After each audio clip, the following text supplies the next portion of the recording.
Hi guys, it's Kino. Welcome to another video. So today we are doing a mystery reading. We are not deciding what the topic is going to be. We are just going to leave it to spirit and leave the reading open to whatever messages you need to hear right now. So there are 5 groups to choose from today. If you do happen to be drawn to more than one, that is totally fine. That's probably a sign that there are multiple messages for you here today. So please feel free to choose any and all that you are feeling drawn to.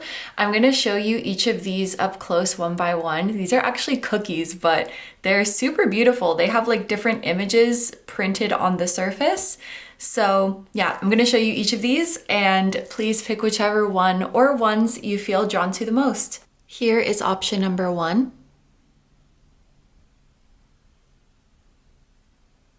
Option number 2.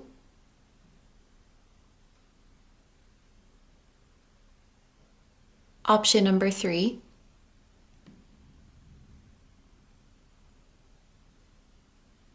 Option number 4.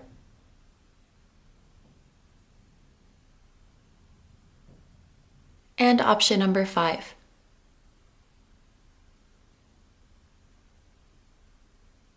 Okay, so as always, take all the time you need to pick. You can pause the video if you need to. I'm gonna go ahead and get started with number 1. Hi number ones. So if you guys chose the cookie with this image printed on it, this is going to be your reading.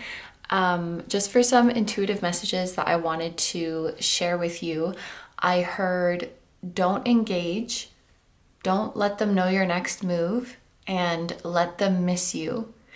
And then I also got this message that there is an aspect of your shadow that is ready to make itself known to you and be integrated, but it's not you finding it, it's going to find you. So this is not a shadow aspect that you can seek out through like conventional shadow work. It's going to come to you when it's ready because it can help you with something.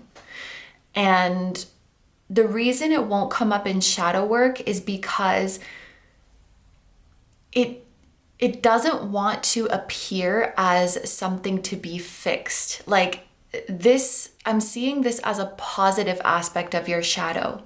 And I have this visual of you're either like on a street or maybe it's like a long hallway, and then you come up to your shadow, you see it and it has like a glimmer in its eye, and then it disappears.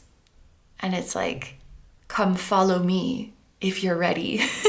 And it feels kind of mysterious, but it's appearing because it's ready to help you and it's ready to be claimed by you. It doesn't want work done on it though. So it's not, you won't find it in shadow work. It will find you when it's ready. Yeah, so this is what I'm seeing for you.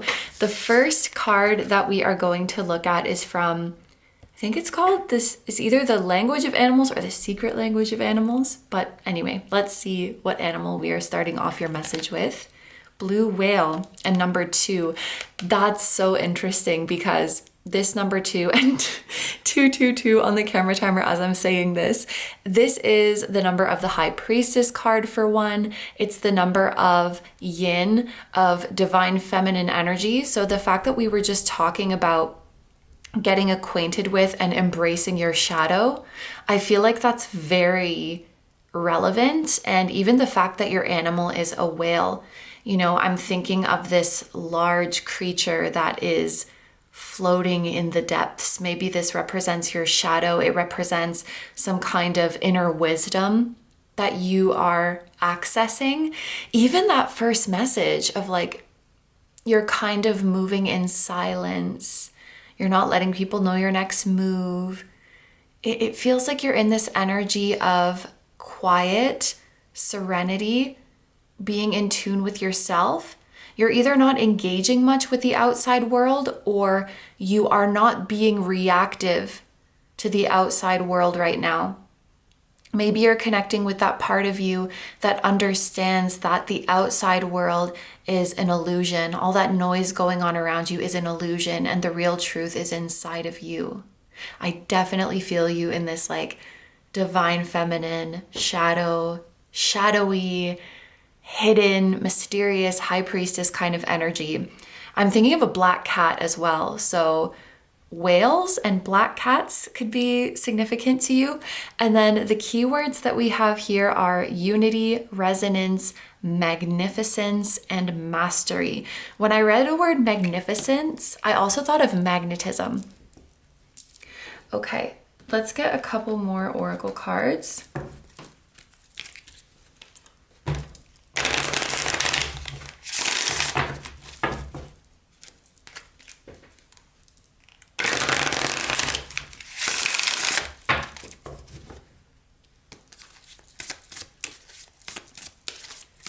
What does Spirit want to talk to you about today? Group number 1.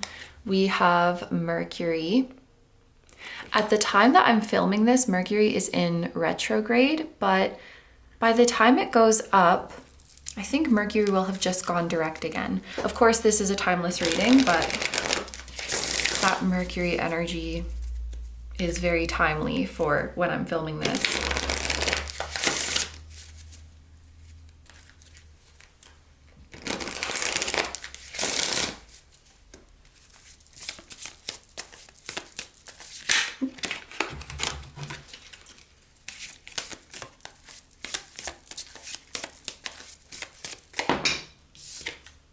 Wow, okay, we have Mercury and Gemini. So Gemini is ruled by Mercury. These are very similar energies. And I just looked up at the camera timer and it was 523, which that could be a significant number for you, but I'm thinking of it more as like Gemini season starts around that time, like May 20 something. So Gemini season could be significant for some of you. Like I said, this is a timeless reading, so maybe if Gemini season just passed when you're watching this, like you can look back and think of something important that happened around that time, or a Gemini person, someone with Mercury in Gemini could be significant. There is a feeling of you improving your ability of claircognizance right now, or improving your ability to discern from the voices that you hear, like the inner voices that you hear, what is you and what you are channeling from someone else. Whether that's another person, like you're picking up on them telepathically, or you are picking up on a message from a spirit guide. There's this feeling of you getting good at discerning the voices, or perhaps this is spirit confirming to you that you are very good at that, and you should trust your judgment when you receive a message and you feel like, oh, maybe this is a telepathic message from this person, or maybe it's this spirit guide or this angel or this deity speaking to me. Maybe this is my higher self.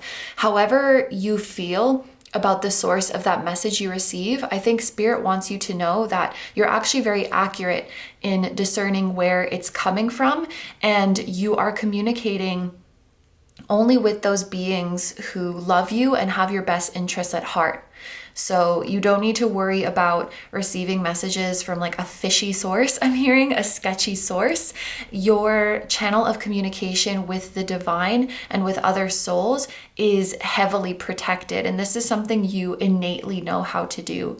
You know how to protect yourself, and you also know how to call in, I want to say, larger beings to help protect you. You know, this whale is very large, so I think you are protected by some very large and powerful divine beings. But the way you can discern telepathic messages or something that you're channeling is because I'm hearing it will stick out like a sore thumb from your usual train of thought or your usual inner voice. So pay attention to thoughts, emotions, messages that stick out like a sore thumb, that it just feels like they're suddenly there, because that's something you're channeling. And it's very likely right now that you are in telepathic communication with someone. Just looking at these Gemini people holding hands, it does look like there's another person here. it could be, okay, for some of you, this is an incarnate person and you are communicating telepathically with their higher self. But for others of you, it could be someone who crossed over to the other side. But this person wants to confirm to you through this reading that you have been successfully communicating telepathically with them, and they are happy that you received the message. And it seems that in some way you are implementing what they tell you, or you're acting on those messages. So like if someone's higher self made a suggestion to you or gave you a confirmation about a certain path, and then you take that confirmation to heart and move further down that path, that makes them really happy, because it's like, oh my gosh, they received my message, they're acting on this advice. Like, that's really beautiful. So yeah, I think for my group number ones, this reading is largely a confirmation of certain psychic experiences you've been having, and Spirit wants to reassure you that you are very good at discerning the messages and you're very good at knowing when to act on them. So honestly, you're golden, group number one. You're very tuned in. Okay, I'm just gonna get a couple. I wanna get two messages for my group number ones. Oh, okay, we have stop procrastinating on this. And the camera took a while to focus, so there's something your spiritual team wants you to focus on, but you've been procrastinating.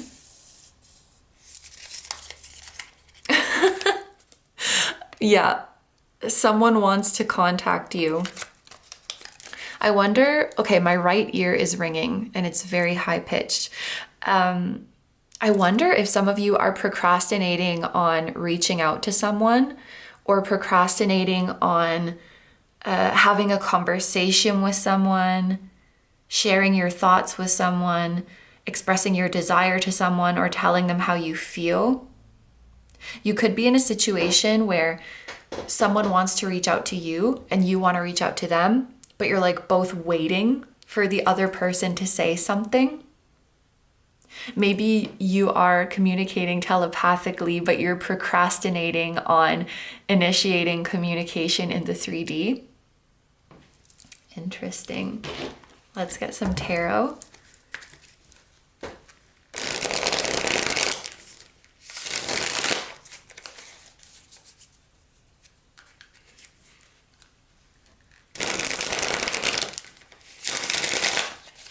What do we need to know about this?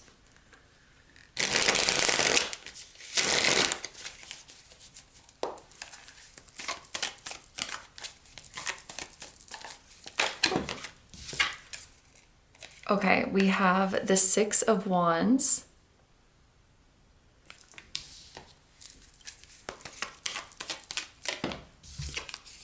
We have the Chariot.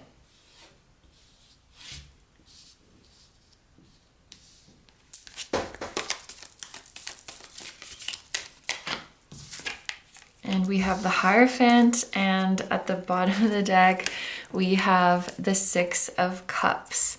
Okay, so we have the numbers 5, 6, and 7 here.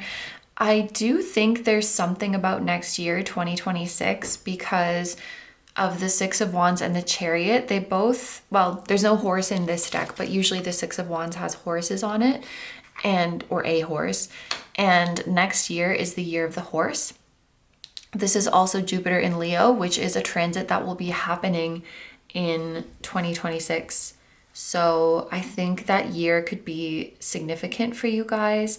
There's some sort of big milestone that is happening. I'm also hearing clarity on how to move forward. There's a victory coming as well.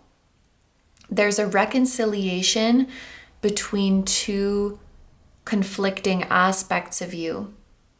There's a decision that you've been struggling to make because you see good things in both paths, I'm hearing. Or this is really not a situation of like deep down you know which path you want to take, because deep down There's an aspect of you that loves and appreciates both paths. So no, it's not a clear-cut answer. But soon, these conflicting aspects of you will come to an agreement. And I'm also hearing that it's not something you can force. This is not, you can't like analyze your way to the right decision. And you also can't force one of the aspects of you to yield to the other. There's just two parts of you that want different things right now that are in conflict with each other. It's like you can't have both. And this is going to be uncomfortable for a while. There's certain things about path A that you want and that make you happy. And there's certain things about path B that you want and that make you happy. But you can't choose both in this case. And you can't force the part of you that wants path A to change their mind and vice versa. So it's just something that over time and at the right time, those aspects of you will come to an agreement on their own. And it will become clear to you what path you take to get what you want and what's really going to make you happy. So I want to give you the advice, if you can help it in this situation, to not force yourself to make the choice when it's too soon. If you're still feeling confused about it, don't force yourself to make a choice. I will say this does feel like staying on the path until it's time to not be on that path anymore. Keeping things the same until it's time to make the change. And this is something that might be difficult for you, group number one. And I think this has to do with, it could have to do with your psychic abilities or your abilities to see into the future. It's that you might have this recognition that this isn't my forever path, but I'm meant to be on it right now in the present moment. And that can create some discomfort because it's like you may already be connected to that future version of you that knows it's not your forever path. And so you're feeling almost like you're feeling the disalignment from the future. You're connected to that future you who feels disaligned with the current path, but then you're also connected to current you who is meant to be on this path right now. When you have the ability to access different points of your timeline, it can create some discomfort. I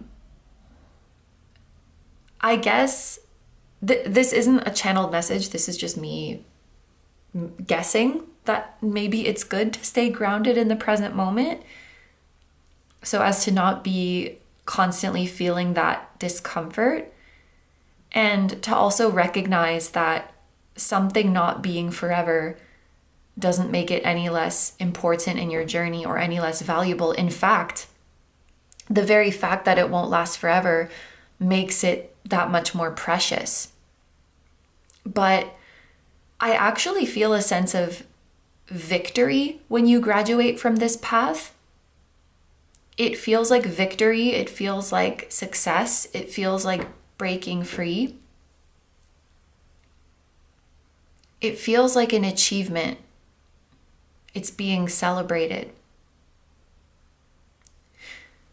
This black horse and the white horse could be representing you and someone else, like these two Gemini people. I have a feeling that you would be the black horse just because we had that image of the black cat and those messages of you being more in a yin energy. So it feels like you are the yin horse and there is a yang horse. You are, or these could be the two aspects of you as well. Take it how it resonates. But then there's this higher being in the middle who is like helping these two horses cooperate. So there could be a higher being who is facilitating the telepathic communication between you and someone else. You could also interpret this image as your higher self facilitating harmony between two aspects of you that seem to be at odds with each other. This image on the Hierophant card definitely feels like you are channeling, like it looks like it's coming into your head. And oh my gosh, I just noticed the common thread of like yin on this side and yang on this side, like with the moon over here and the sun over here. Yeah, there's definitely some integration happening for you between two sides of you. Like your yin and yang energy are coming together and intertwining. There's like one spirit guide that I see you having, but they have two expressions. They have a yin expression and a yang expression. And sometimes it might feel like you're receiving messages from two different beings, but it's actually the same being talking to you. It's just that they have a yin manifestation of themselves that expresses themselves in one way, and a yang manifestation of themselves that expresses themselves in another way. It's like a being that has two different faces or two different sides to them. And they want you to know, like, I'm not two different beings, I'm one being. You just hear from me in two different ways. And maybe they're here to help you integrate those two sides within yourself. You have a really, I've already said this, but you have a really strong channel of communication with the divine right now. There's like a bridge. I'm kind of seeing a bridge coming out of the top of your head. I know that sounds kind of weird. There's like a bridge coming out of the top of your head that messages from the divine can cross over, and that you can cross over and send messages as well. I am a firm believer that all of the knowledge and wisdom you need is inside of you. However, if you were to seek knowledge through books, like through a book or a podcast or something like that, you could find information that is very, very validating to your experience. This is just one example, but it would be like if somebody was astral projecting, but they had never heard that term before. They didn't know that that's like a thing that happens to people.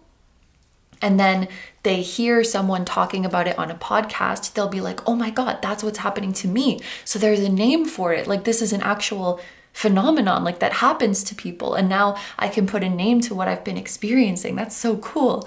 Like, you don't necessarily need to put a name to it to have that experience and to benefit from it, but it certainly is validating, and you'll certainly feel less crazy. Like, I don't know if you did feel crazy, let me not assume, but it feels nice to hear someone else out there talking about the things you're experiencing. And there's something about, like, through a book, through a podcast, maybe like something you watch, or even a conversation you have with another person. It's like, wait, you mean I'm not alone in these weird experiences? Like, this is an actual thing.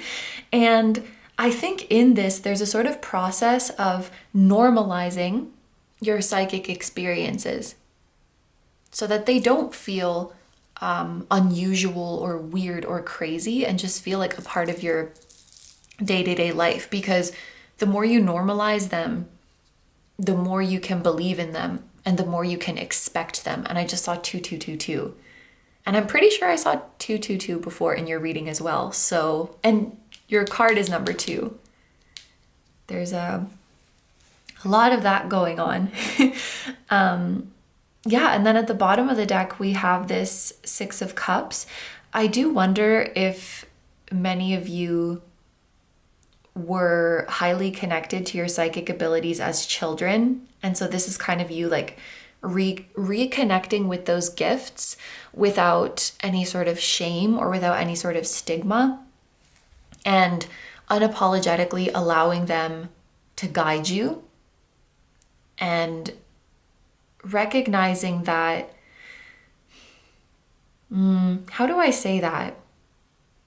I guess that when you cut off that part of yourself, you do kind of lose some of your power.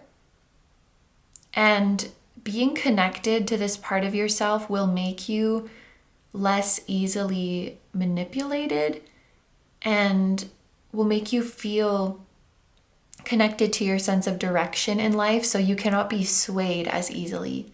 You cannot be influenced as easily. And I think that goes back to that message of not engaging so much with all the outside noise and not being influenced by it as much because you're so connected to your inner wisdom. There's this theme of two beings again. Here. I wonder if this is you and a counterpart, or like a divine counterpart, or there could be someone in your life who is going through an awakening at the same time as you. Like it could even be a friend or a family member or someone around you who seems to be experiencing the same phenomenons. And maybe some of you might even be able to confirm with that person that you've been communicating telepathically, like by sharing the messages you received, by sharing the dream that you had, and getting that confirmation from them will be super validating as well. But you're not alone in this journey. Like there's someone else with you who's waking up with you. And I dare say that your awakenings influence each other. Like you awakening causes them to awaken and vice versa. And it keeps you going on the same path. It's like if you were two wheels on a track, if one wheel starts going forward on the track, the other wheel has to go forward as well because they're attached to each other. It's like that. I hope that makes sense. Okay, we're gonna close this off with a few more oracle cards.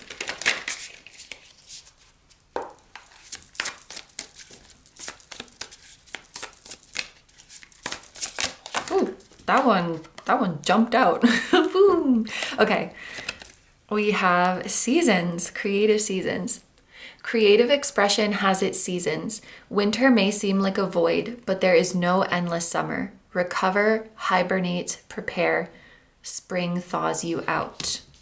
So you are coming out of a winter season, it looks like.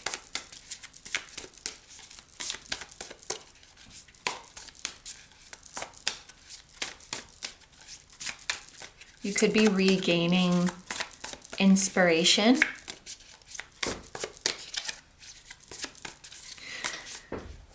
I have this feeling that you never stopped hearing the messages from your spirit guides, but maybe there was a point where you were too tired or too weary to act on them. I am seeing this scenario where a spirit guide would tell you, like, yes, that's the right path for you. You should pursue that. It's going to lead to a really happy outcome. And you hear them, but you may be too weary to start on that journey because maybe you feel like, what's the point of it? Or is it really going to be worth it? Or I hear you, spirit guide, but I'm just so tired. And it's a feeling of like, I'm too tired to have faith right now, or I can't muster up the faith right now. So it's like there's this message that has been sitting with you, and your higher self has just been waiting for you to muster up that faith to act on it. And I feel like that's what this spring spirit is representing. The winter was you holding on to that message. I'm seeing you like hibernating and just like clutching that message from your spirit guide, because even though you were maybe too tired to act on it, deep down you knew you didn't want to let go of it. I'm not hopeful enough to act on it, but I'm hopeful enough to hold on to it for now, if that makes sense. That's how I feel your energy. And so this piece of guidance, this nudge that you've been holding on to, you finally have the energy and the faith to act on it. And I am smiling so much right now. I could cry. That's like, it's so beautiful. I feel like you're receiving some of this faith, you are receiving telepathically from whoever this is. I don't know, but you're connected to someone and they are giving you that faith, which, understanding the little bit about the dynamic of your connection, surely that means that they on their end are becoming hopeful about something in their life. And then that hope that they're cultivating by virtue of your connection pushes you forward on the track too. It makes you hopeful too.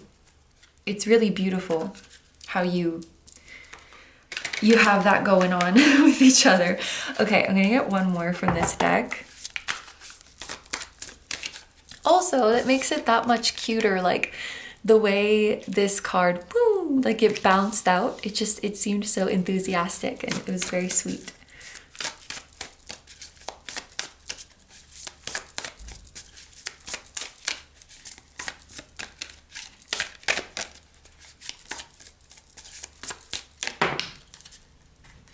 Okay, we also have unfurling, discovery, authenticity, rawness.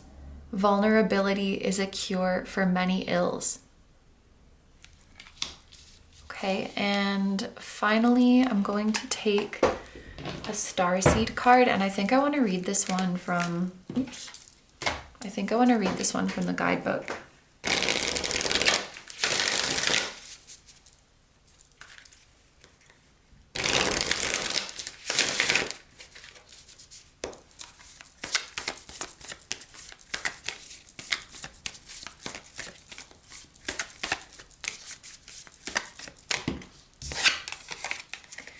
We the Hathors, deep love, mother's milk, birth as a portal, 3030 as I'm holding up this card, which that feels very birth as a portal. Is someone giving birth to a child, to an idea, to a new version of you? Let's read this from the guidebook. So it's on page 122 and 123. Birth is a portal that ushers in new life. The Hathors are here to remind you that you're a child of the cosmic mother, and you're being called to be held by her deep, never-ending love and embrace. This is a tender, nourishing card, reminding you to receive the deep, deep love of the mother's embrace. The Hathors know that the journey on earth can be rocky and lonely at times, but you're being reminded to rest more deeply in the mother's arms.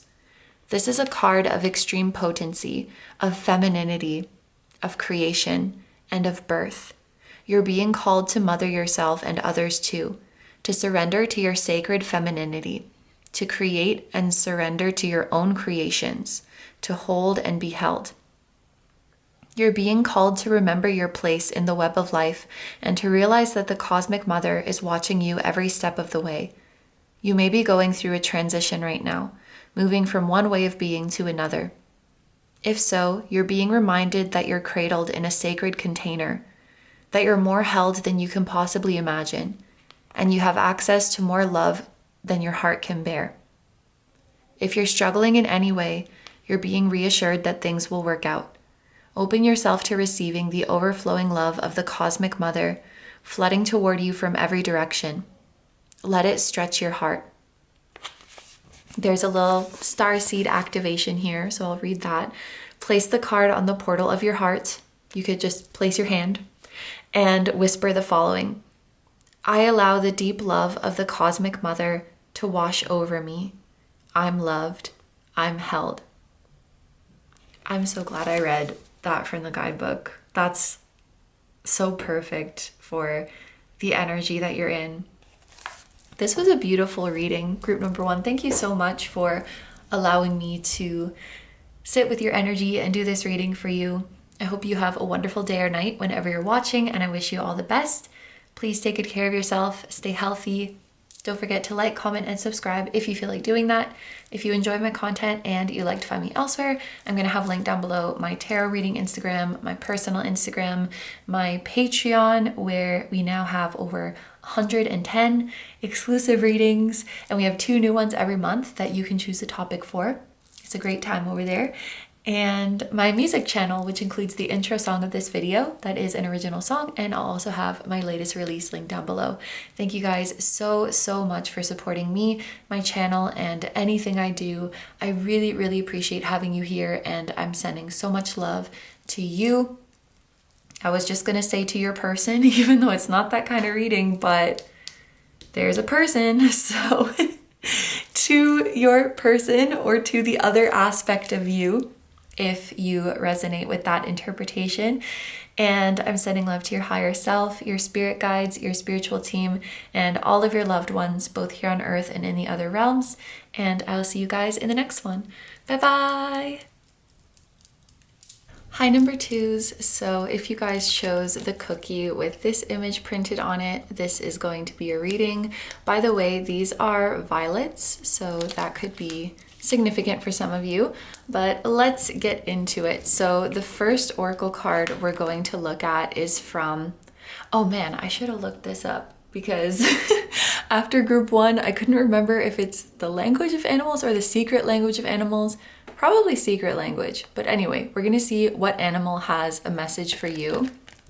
And it's salmon. I feel like I get this card a lot when I use this deck. So we have the number 5 and we have the keywords faith, determination, independence, and change. So the first message from Spirit is definitely to keep pushing forward. It may feel at times like you are swimming upstream. It may feel like a challenge. It may feel like the odds are against you. But this is a time to keep pushing, okay? This is giving 9 of Wands sort of energy, like you're almost there. And it may not be easy, but there's just one last push to really bring it home and to reach your goal. I really do feel like you are in, okay, I'm hearing you're in the final stages right before you reach your goal. And this is something where most people give up right before they reach their goal because they don't realize that they're on the verge of a breakthrough. They feel like things are too confusing, too hard, and they give up, not realizing that if they had just given it one last push, they would have reached their goal. So don't let this confusing, messy phase of your journey make you think that you are doing something wrong or going the wrong way, because it's very much the opposite.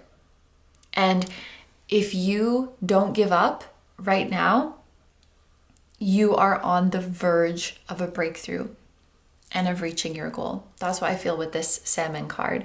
And I just saw 222, which is like the fourth time actually I've seen it, because I saw it when I was filming the intro too. So I don't know if we're all just seeing that number right now, but yeah, I've seen repeating 2s like 4 times in this reading so far.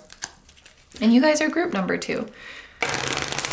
So let's get a couple of oracle cards for you.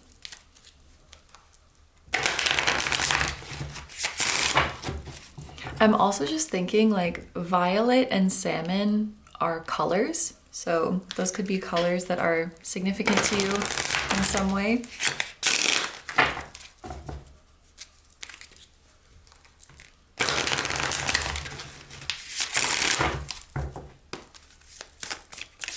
Spirit, what does group number 2 need to know today? And by the way, for those of you who have given up on a path, you can jump back in. You can do it.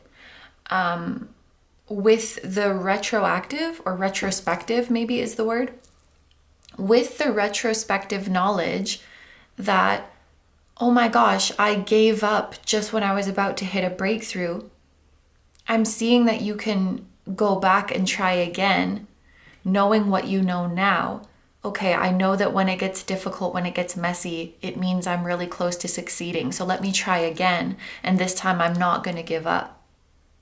So there's a message there for those of you who already gave up on this journey, that you will have a chance to go back and try it again with new knowledge.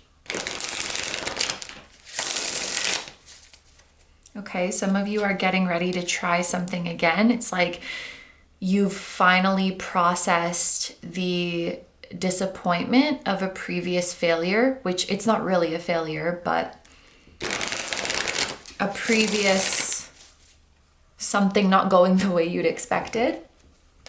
You've processed the disappointment from that. You've recharged your energy, and it's like you're finally ready to try again.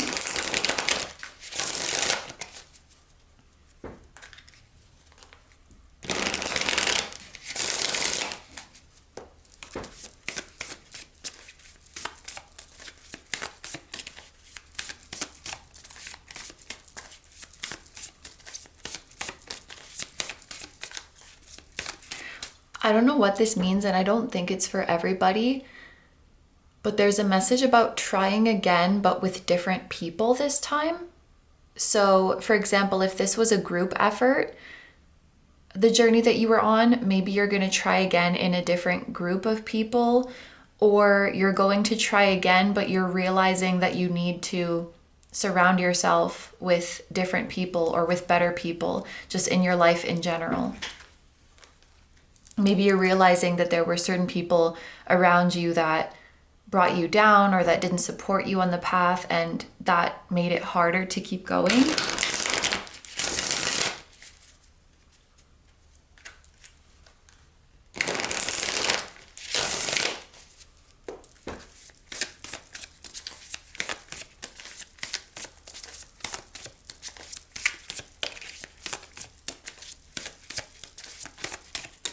I also just heard I'll come back and visit.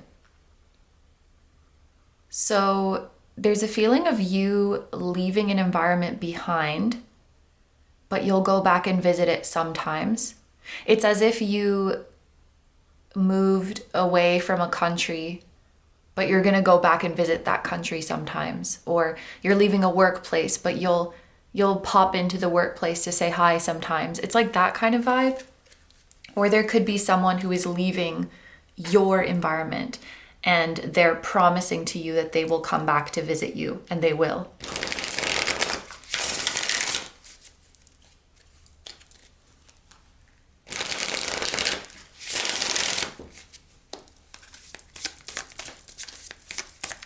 Oh my gosh, I haven't heard this song in years. It's Justin Timberlake and someone else. And the chorus is like, I've been traveling the road too long, trying to find my way back home. The old me is dead and gone, dead and gone. Oh my gosh, I haven't heard that in years. That's so funny that it came up. I'll make a note to link that song down below. I don't even know what it's called. But I'll find it because it was a really famous song at one point.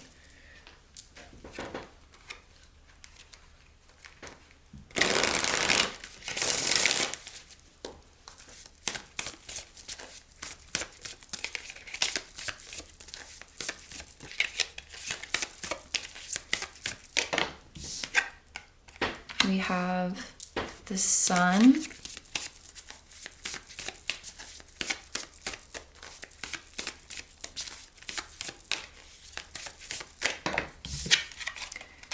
And we have Eros, okay? Similar color scheme going on here with the reds and the oranges. It feels, both of these cards together are really giving passion. You're the salmon who is moving towards your passion. Eros, by the way, I only just learned recently that Eros and Cupid are like the same thing. Cupid is the Greek version and Eros is the Roman version. I'm pretty sure.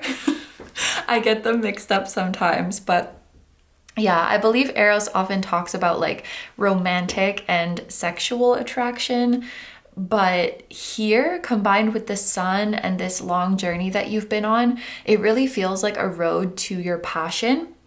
It could be for some of you that you've had a person who is like a muse in this process, someone you love who you're doing this for, or someone you love who you're trying to move towards. We could interpret it in that way, but in general, I just feel passion with these. And it's interesting because I didn't know if I should mention the key of that song that came up, although I haven't heard it in ages. I'm pretty sure it's like A minor, C major, like that. I don't know if you would call it the minor one or the major one, but that key made me think of the root chakra. And now we have like these red colors coming out. So there is definitely a feeling of you sticking to your gut, even when you might not see the evidence that you would like to see in your 3D reality, or like I said, it seems like the odds are going against you. You just keep pushing forward. I feel really strong determination here and a refusal to give up on what you're passionate about, and a refusal to give up on a life that feels the most authentic to you. Because sometimes following your passion is hard, but ignoring it is even harder. And so I feel like your soul is saying, I will choose this hard. I choose the difficulty of committing to my passion, because the difficulty of living without it, or the difficulty of pretending it isn't there, is way greater. And I have to give it my all so that at the end of the day, I can say I did everything I could. I think you're really, really determined, and you will not settle for less. It's this feeling of you staying hungry and knowing what it is that you really want. And I'm seeing that as a very positive thing. Your gut is very intuitive. Like, you might get intuitive hits quite literally in your lower stomach. Like, you quite literally feel it in your gut. And I think when something's right for you as well, you feel it there too. You might feel a warmth there, or feel an expansive feeling there. Because at the end of the day, what you're really moving towards is, I'm hearing self-actualization and the chance to express yourself authentically on this physical plane. And I'm hearing, if I can't do that, what's the point? You guys may be clairaudient, because I feel like I'm hearing a lot and I heard a song. So music could be really important to you as well. Taurus, actually fixed energy in general is coming through. I was going to say Taurus and Leo, but all of the fixed signs could be significant. So Scorpio and Aquarius are the other fixed signs. Okay, I'm going to take a couple of papers from here for some additional messages. We have out of alignment and an opportunity coming in. Okay, so you are feeling like you're swimming upstream, and something or someone is gonna come in and pull you out. You are setting yourself up to be in the right place at the right time for an opportunity to find you. So I cannot stress this enough. Don't doubt your journey. Or it's okay if you doubt it, but don't let that doubt make you turn around and take the easy way. Everybody's journey is different, but I do feel like a part of your journey is taking the hard way, doing it your way.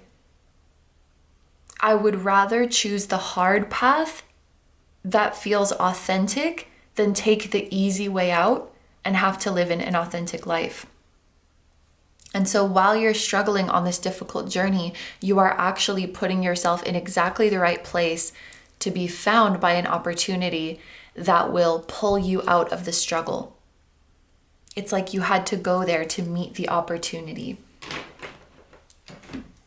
Okay, so we're gonna get into the tarot now, and I definitely want to see what this opportunity is that's coming in for you and what your life is going to look like.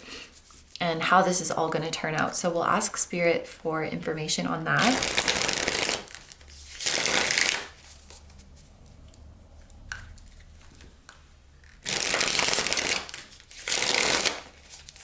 Okay, Spirit, what can we know about this opportunity?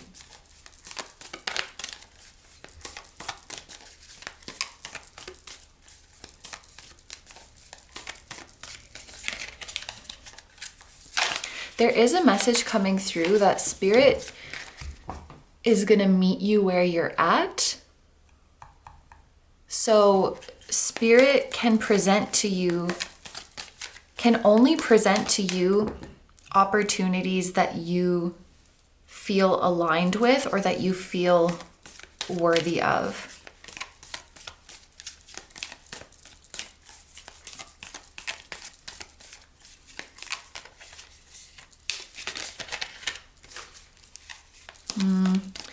I guess, how can I say that in a more practical way? Think about the opportunity that you want and align yourself with the frequency of a person who would fit that opportunity.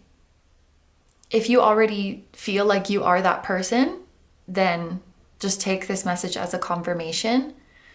But it's like I see some of you wanting an opportunity that exists at a certain level, but at the same time, you not really consciously or unconsciously, you're perceiving yourself at a lower level than that opportunity. So it's difficult to align with it. So imagine a person who would be fit for that opportunity and change your frequency to that. Step into that person who would be fit for that opportunity, because that's how it's going to find you. That's how the opportunity is going to know where to look.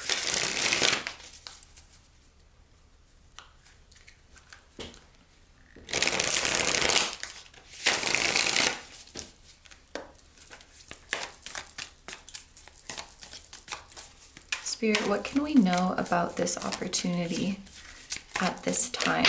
Ooh, okay, we have strength. There's fixed energy. Again, we have some Leo energy here. The sun is also related to Leo, and we've been talking a lot about passion. I feel like that fits really well with the Leo energy. Someone with Leo placements could be significant, or Leo season could be significant. This is a timeless reading, but Leo season is late July to late August, roughly.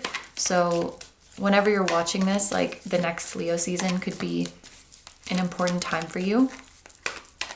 And also really makes sense that we have the message of strength, because the journey that you've been on has definitely required a lot of inner strength. Something else that I would encourage this group to do, if you feel called to, is to, and I think having it in writing would be good, like if you journaled it, to reflect on how you already have leveled up and the progress you already have made. Because on this journey, you have already leveled up several times. And this is all evidence that leveling up is not only possible for you, but you do it on the regular.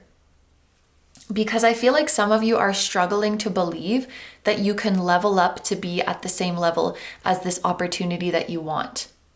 And it's like, well, look at the past data. You leveled up that time, you leveled up that time, you leveled up that time. Like, you are doing it.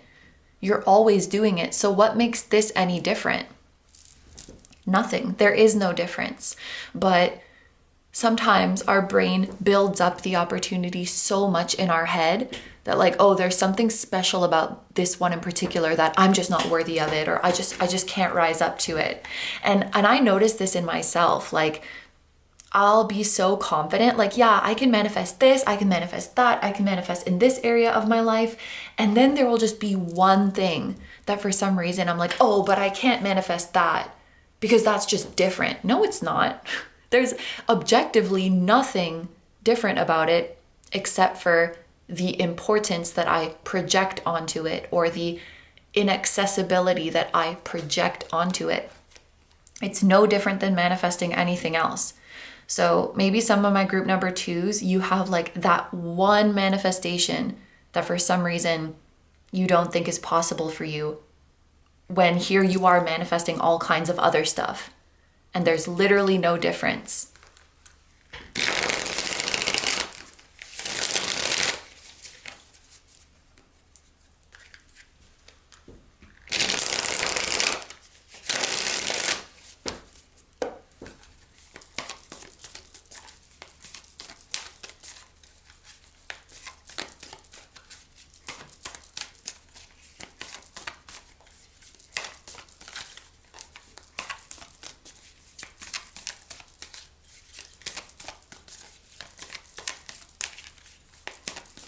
There's something about making a copy or making a backup. So some of you might want to back up a hard drive or back up your phone or something,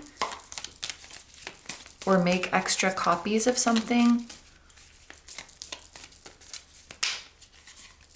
Some of you maybe need to have some business cards ready. That's really specific, but you never know who you could meet and then be like, hey, here's my card. Or like have a couple copies of your resume handy or something like that. Just be ready. Be ready for this opportunity coming in. Have copies of things. Have, I don't know, your work on hand or something like that. Start to get organized for it.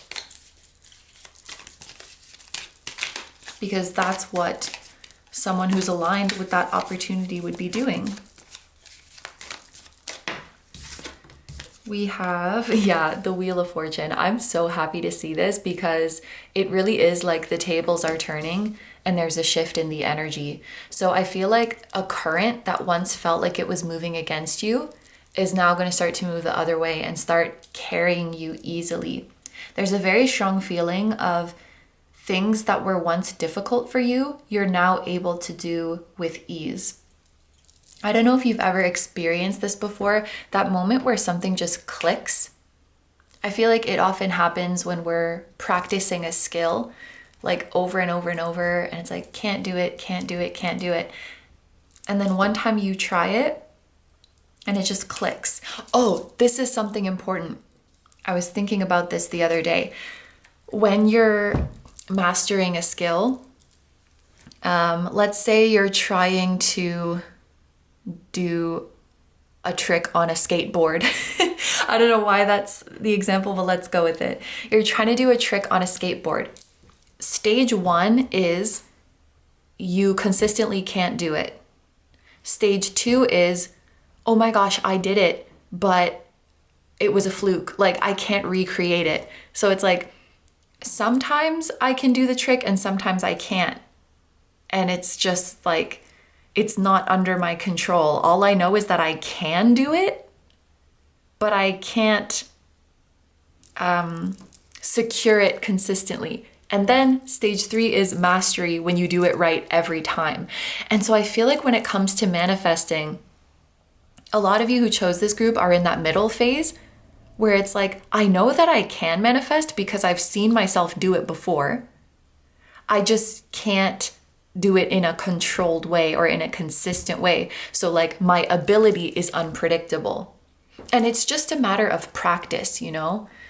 Like the person who can do the trick well sometimes, but can't rely on their ability to do it just yet, they just need to practice it more and more and more and more and more until it becomes a muscle memory thing. So you'll get there. Like it's just part of learning. It's just part of learning the skill. It's just part of training that muscle. So I think there's a change where you're going from manifesting unpredictably. Like I know I can do it. I just don't know if I'm going to be able to do it this time. Versus I know that I can do it this time because I can do it every time. I've practiced it enough that I can get it right every time.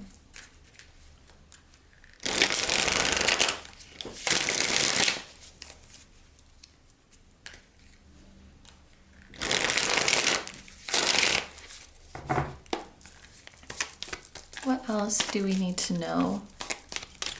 Let's see if we can get some details about what this opportunity is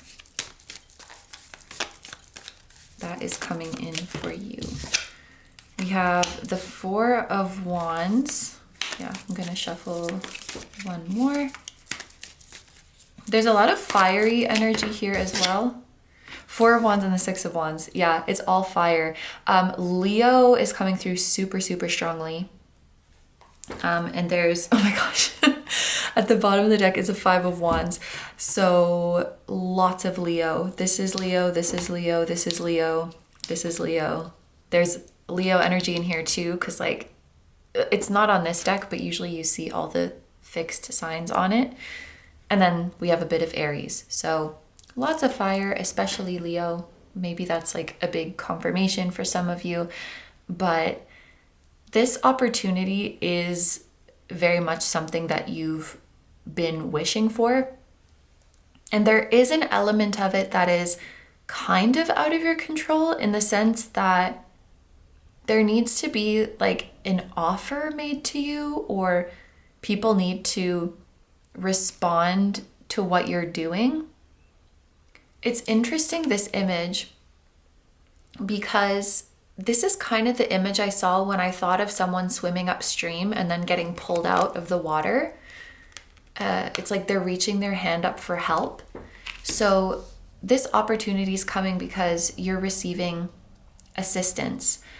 Just to give an easy example, like if someone had a dream of being like a YouTuber, there's an element of that that is very much in their control, which is making the content. Like that's the part that you can control. And then the response that you receive from others, that's, well, it appears to be out of your control. That's the part that maybe you have to wait for. And so I feel like with this opportunity coming in for you, it's that side of the equation that is out of your control, because you're doing everything. Make no mistake. You're doing everything you could be doing.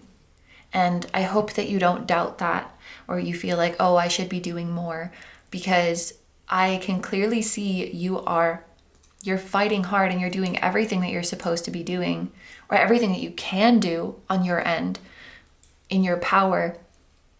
And so the opportunity coming in is that piece of the puzzle that is not directly in your hands. It's like someone approaching you, someone giving you that offer, someone responding to what you're doing, engaging with what you're doing. And it's a wish coming true for you. It's something you've been wishing for. It's victory in an endeavor that you've been working very hard towards. And I'm also hearing building your life around it. Like it's something that you've really, really been prioritizing. And the fact that you're building your life around it, even though it may not be a reality yet, that has helped you so much with manifesting. It's like I'm seeing someone, actually, my mom kind of did this recently, because she knit a blanket for my sister's baby who didn't even exist yet. And she was like, if I make the blanket, the baby will come. And then the baby came. So it's that kind of feeling of you've been preparing and building for something that isn't here yet. Because instinctually you understand that it's coming. You understand that if you build your life around it and build space for it, then it will come. And this is it coming. Yeah. This is it coming. And I wanted to say something else. Oh, yes. With this Six of Wands, there is some element of you gaining recognition or being a leader or having followers that comes with this. Or if followers doesn't really resonate with you, it could be that you are having admirers and people who respect you, and you are becoming well known or celebrated to some extent in your field. I just heard people will quote you, which that's like really specific. People will quote you. Yeah, the message ends there actually, but that's interesting. There's a lot of benefic energy going on here with Venus and Jupiter. These are beautiful planets to be blessed with abundance. So yeah, and this is the thing, like your path at times will feel like resistance. Your path at times will feel like you're taking the hard way. And I think what we need to talk about more is that everybody manifests differently and everybody's journey is different and everybody's right path can look and feel different. Because there are some paths that are effortless and joyful and like you're always happy and excited to be on them. And there's some paths that are freaking hard. And I feel like the path to your goal, it was hard work. And it's funny that I'm using past tense. So maybe a lot of the hard work is behind you now. Like the hardest part is over. Your path to manifesting this desire comes after a struggle. And I feel like it's important that you accept the struggle for what it is. You know, this part of the journey is not easy and that's okay. Like maybe it's not supposed to be easy. Trust in your ability to discern the struggles that make you stronger versus the struggles that are pointless. The fact that you haven't given up yet, I think is a pretty good sign that your soul knows that this struggle is important and that it's building you up and that it's ultimately helping you. But I want to say there is something very noble about this struggle and that you aren't giving up. And that's not to like glamorize struggling, but just that it's going to be worthwhile and that I see you in the difficulty of this. And maybe it's strange to say because I probably don't know you personally, but I'm proud of you for not giving up. Okay, so we are going to pull from a couple more oracle decks to finish off the messages. What else do my group number 2s need to hear from Spirit? Look at this. Fire. Passion. Literally what we've been talking about. Passion, yes, but be careful. Heat is an extreme. It can burn out or burn you out. Learn how to take your creative temperature.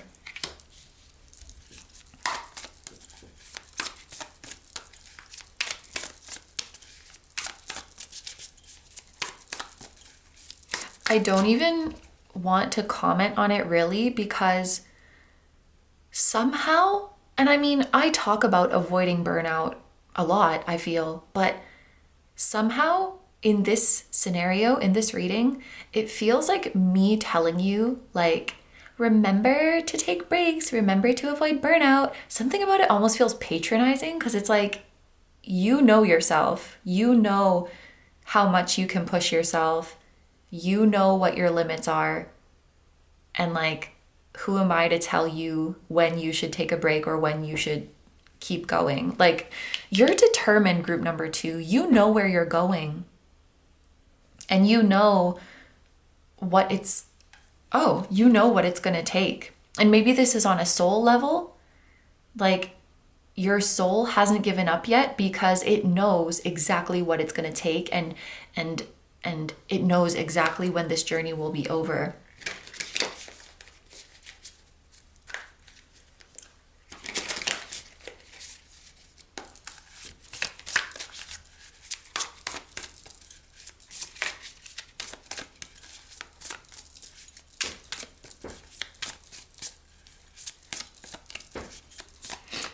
this is really weird, but I just heard like spiritual senpai.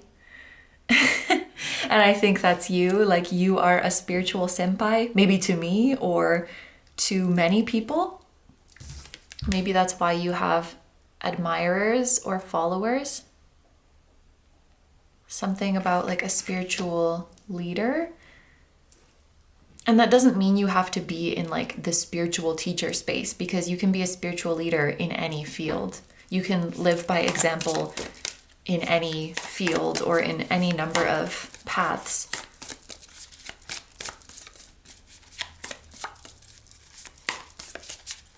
Some spiritual leaders on this earth might not even identify as like being a spiritual person or live that kind of life. It doesn't matter.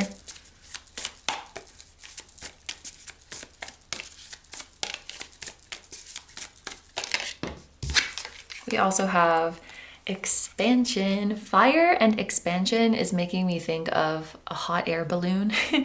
There could be something like Sun, Venus, we have a lot of planets here. Sun, Venus, Jupiter, or Saturn could be in a fire sign.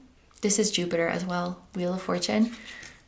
Someone with Sun, Venus, what did I say? Sun, Venus, Jupiter, or Saturn in a fire sign could be significant. You are not limited. Expansion is not a lack of dedication. Expansion is openness to infinite and unexpected possibilities.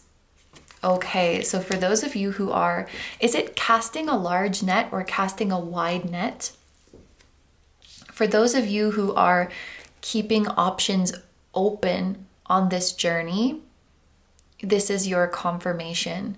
Especially for those of you who doubt yourself and you're like, maybe I should narrow my search. Maybe I should be more specific in how I'm pursuing this dream. Maybe I should be more specific with the exact thing I'm asking the universe for.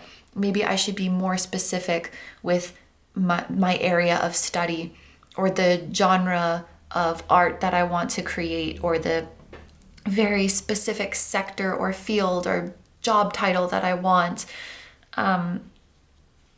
There's nothing wrong with keeping it open. In fact, that makes you more open to the ways that the universe can bless you.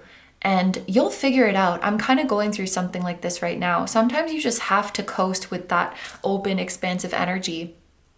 And as you move forward, you'll figure out how to narrow it more and more and more with your life experience. So don't worry about, you'll narrow it down when you have more information and when it's the right time to.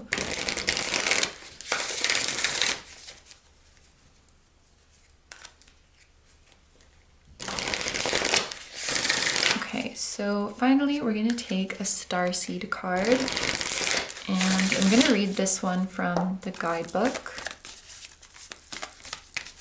Ooh, okay. I'm surprised that only one came out because that was a really big, but that's so interesting. Like there is like a big explosion of cards, but only one fell out. So really, really don't worry if you feel like I'm not being specific enough. You can remain open and the specific thing you need will find you. Okay, so we have You're Not for Everyone. When this card first came out, I thought this was a mermaid tale, so that could be significant for someone. Embrace your weirdness and face your true north. And if I'm not mistaken, I think that planet looks kind of Jupiter-like, the surface of the planet. I just feel a lot of Jupiter energy in this reading and a lot of fire energy, especially Leo, like I said. But let's read this card, You're Not for Everyone. So it's on page 132 and 133. Is that blood on my finger? When did that happen? I have like a little cut. Weird. Okay, anyway. Page 132 and 133. The world is filled with people who, no matter what you do, just won't like you. But it's also filled with those who will love you fiercely. They are your people. You're not for everyone, and that's okay. Talk to the people who can hear you. Don't waste your precious time and gifts trying to convince others of your value. They won't ever want what you're selling. Don't try to convince them to walk alongside you. You'll be wasting both your time and theirs, and will likely inflict unnecessary wounds that will take precious time to heal. You're not for them, and they're not for you. Politely wave them on and continue on your way. Sharing your path with someone is a sacred gift. Don't cheapen it by rolling yours in the wrong direction. Keep facing your true north. Pulling this card means you're being called to embrace your uniqueness, to own your weirdness, to let the world see who you really are, to reveal your multifaceted, multidimensional nature, not to dim your light according to who is in your presence, to own all parts of yourself so that your people, the ones who are the same kind of weird as you, can recognize you when your paths cross. Starseed Soul Inquiry. How can you embrace your weirdness and not care so much about what other people think?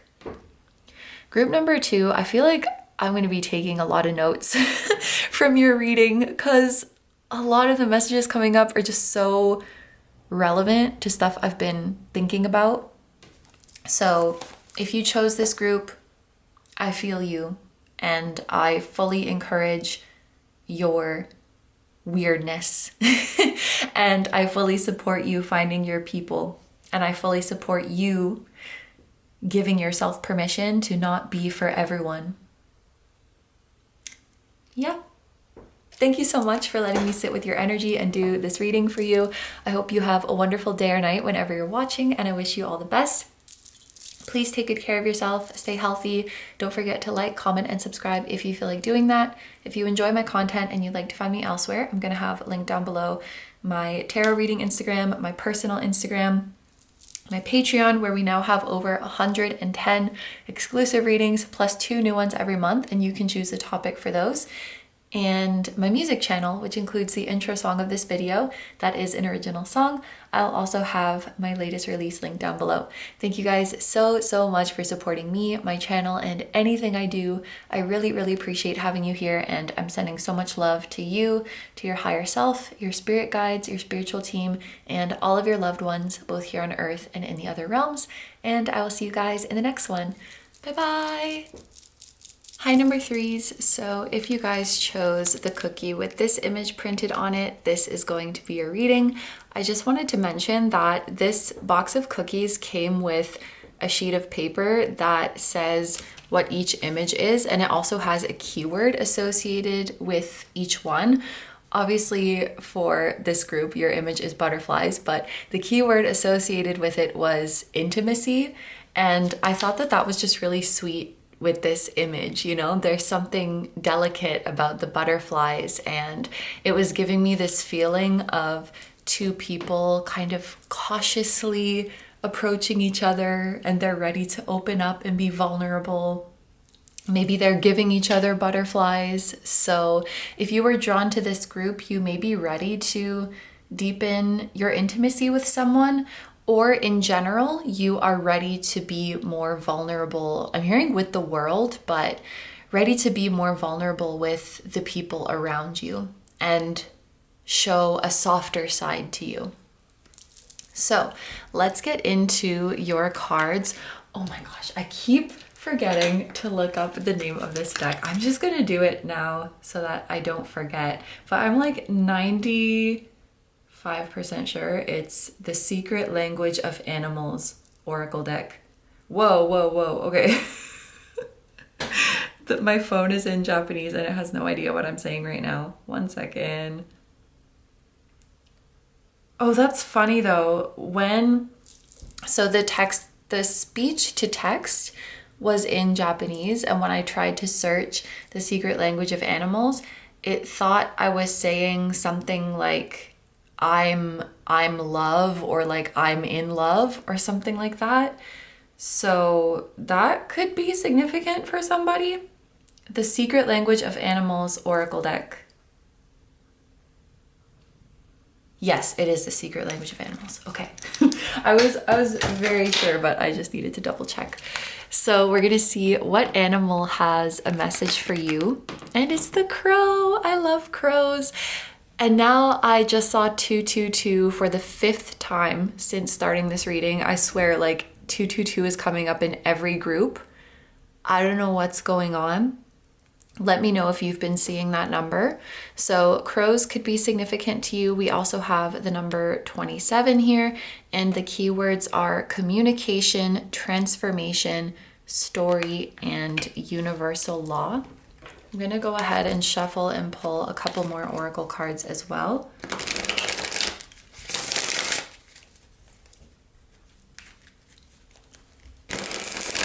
I'm hearing that song in my head that's like, you can go your own way. And that's the only line of the song that I know. Maybe I'll link it down below in case it's significant to somebody.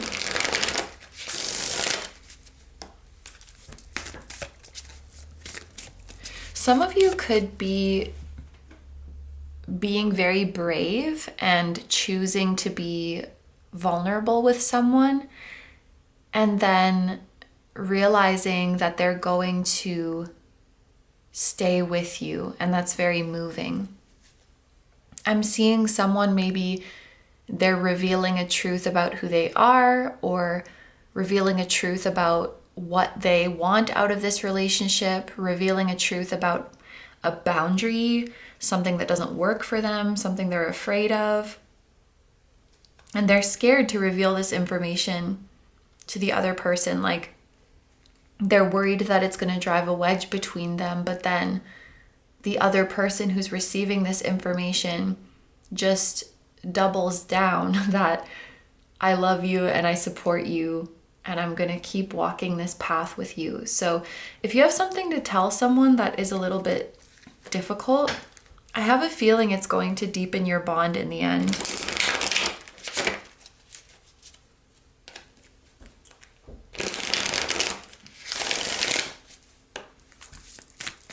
Okay, so we're going to ask Spirit what the message is that you need to know today. We have Uranus and waning gibbous moon. There's definitely a blue theme going on here, from the butterfly to the crow to Uranus. So that color could be significant. Blue corresponds to the throat chakra. With Uranus here, there is a feeling of sudden, unexpected change that is coming your way. And more specifically, what's coming through is that the outcome of a situation is going to be completely unexpected, and things are going to work in your favor when you had already mentally prepared yourself for the worst. You know, sometimes we'll say like, hope for the best, prepare for the worst, or something like that. This is a feeling of you had already made peace with not being hopeful. It's almost like you were thinking, I don't expect a good outcome in this situation, and I'm not even going to hope for a good outcome. Like, I know the outcome's not going to be good and I'm okay with it. And in that moment of surrender, you manifest a positive outcome. And I do see you being kind of shocked by this. I don't know if there's anything you can think of right now that like you're already so sure is not going to go well. This is kind of a simple example, but it's like someone walking in to take an exam and they're so certain that they're going to fail it. And so they've already kind of given up just walking in. They're like, I know I'm going to get a shitty grade, so like, who cares? And then they just write it.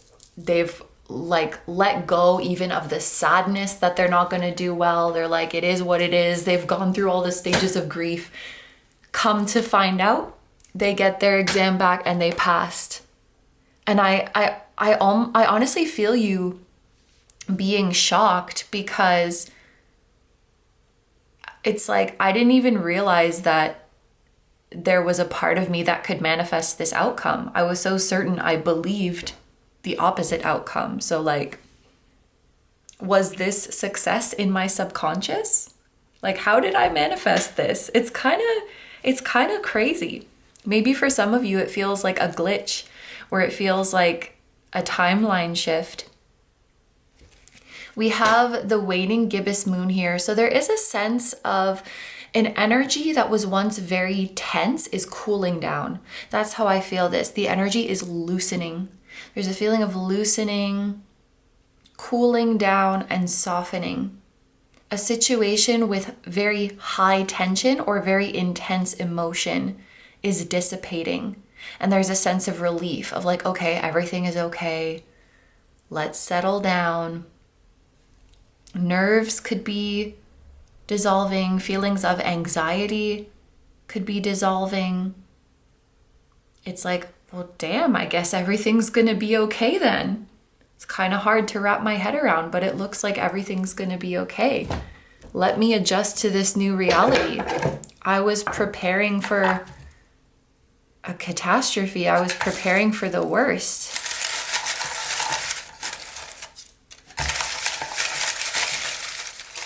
Okay, so I'm getting a couple of papers for you. We have your past life.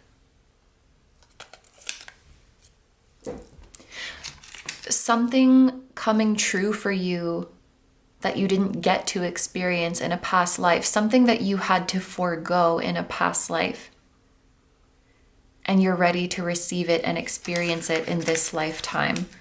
We also have someone is pulling on your energy.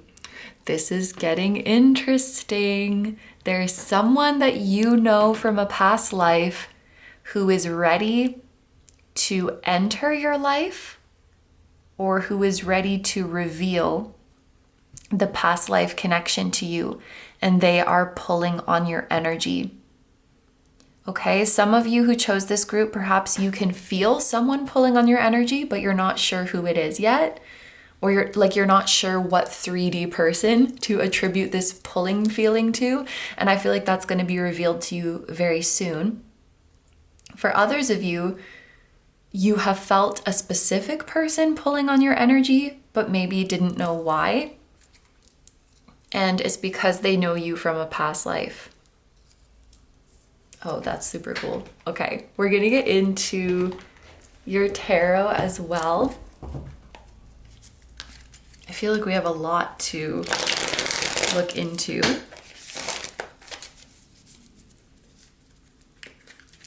I want to see what we can learn about your blossoming vulnerability and intimacy. Spirit, what can we know about that? What can we know about group number 3, opening up to intimacy?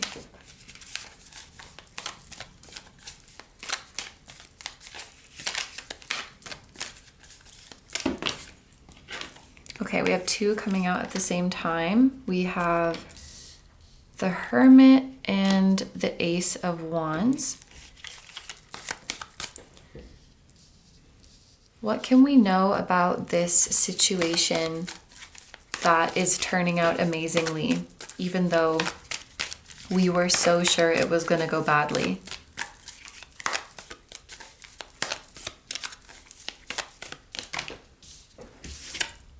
The World. And what can we know about this past life connection that is pulling on group number 3's energy? 6 of Pentacles, okay? And then at the bottom of the deck, we have Justice, okay? You're in a period where you are, it's interesting that we have a past life energy, because Justice makes me think of karma and soul contracts and reaping what you've sown, something coming full circle. There's something you didn't get to experience in a past life, that you will experience in this lifetime, because that's going to balance out the scales.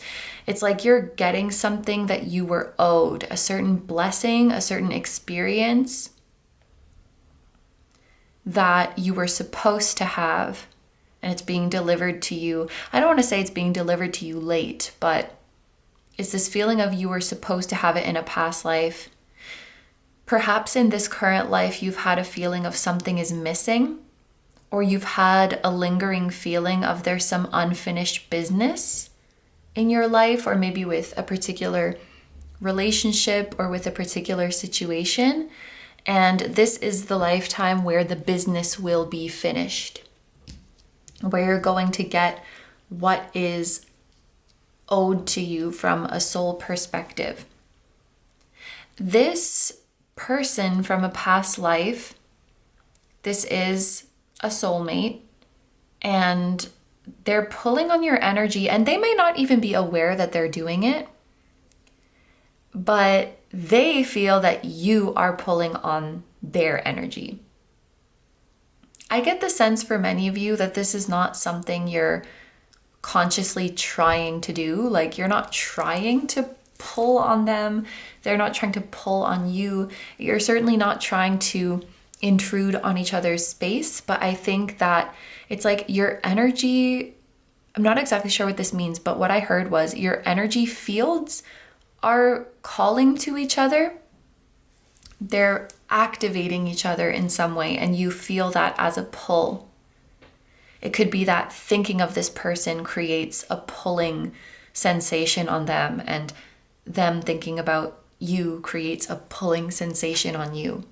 But there's something that you're meant to do together in person. So it could be like you're meant to meet, you're meant to come into each other's lives, or you're meant to work on something together. You're meant to physically be together in the same location.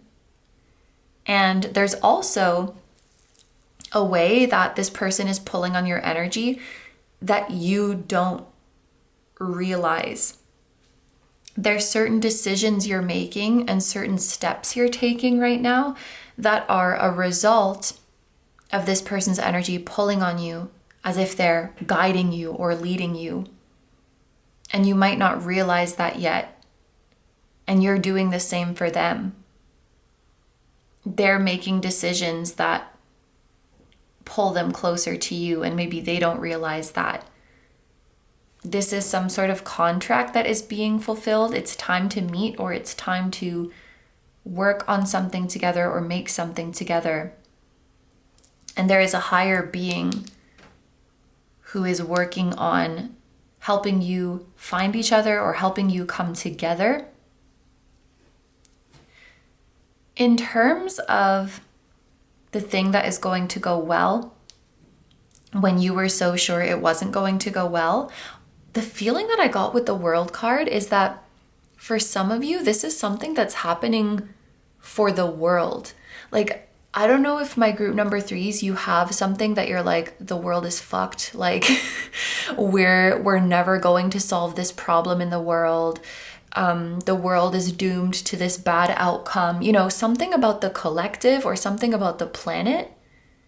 And then it's like, it feels like a glitch in the matrix where like miraculously the world has healed or the world has moved towards a good outcome. Maybe you start seeing a lot of good news after getting so used to, like, I'm seeing someone going to read the news and they're already prepared to see all this horrible stuff, and then they start to see more and more positive things happening. It feels like the world is healing, or nature is healing, or the collective is healing. And it's kind of hard to believe after seeing so much darkness I'm hearing. Okay, it's like something you're observing in the people around you. You're noticing that the people around you are more healed. Maybe you notice that like people around you are having awakenings or are having spiritual experiences. This is something that your soul has been waiting to see. I think your soul has a lot of hope in humanity, but has also been disappointed by humanity a lot. And yeah, this is your soul. It's almost like they maybe reached a point where they just made peace with the fact that humanity will stay asleep, or humanity will keep playing out the same problems and the same harmful patterns over and over again. And humanity will keep ignoring their connection to the earth. Humanity will keep ignoring their connection to each other. There's this feeling of like, we're never gonna get it. And I feel this way sometimes, like when I think about, we're in 2025 and like we still can't figure out to not like be prejudiced against each other. Like that's crazy that we're still working on this pattern after all these years. And I wonder if your soul has lived in different eras on earth and is like, oh my gosh, it's the same bullshit every time. Like I've been here through time periods and I don't see us advancing. And there's something lonely about wanting to fight for humanity and wanting to see us reach our potential when it feels like the world is asleep, like you feel very alone. And it feels like there's a part of you that had just made peace with like, okay, humans are not going to get it. We're just not going to get it. But now you're starting to see more and more people waking up, more and more people choosing connectedness, vulnerability, oneness, authenticity, kindness. Like it's happening. You feel the world is waking up and the world is healing. So I feel like this is something that really goes beyond just an individual level. Maybe people are ready to make amends, I'm hearing. Okay. A lot of souls, there's like a wave of souls that are ready to make karmic amends or ready to repay karmic debts. There's a wave of this happening.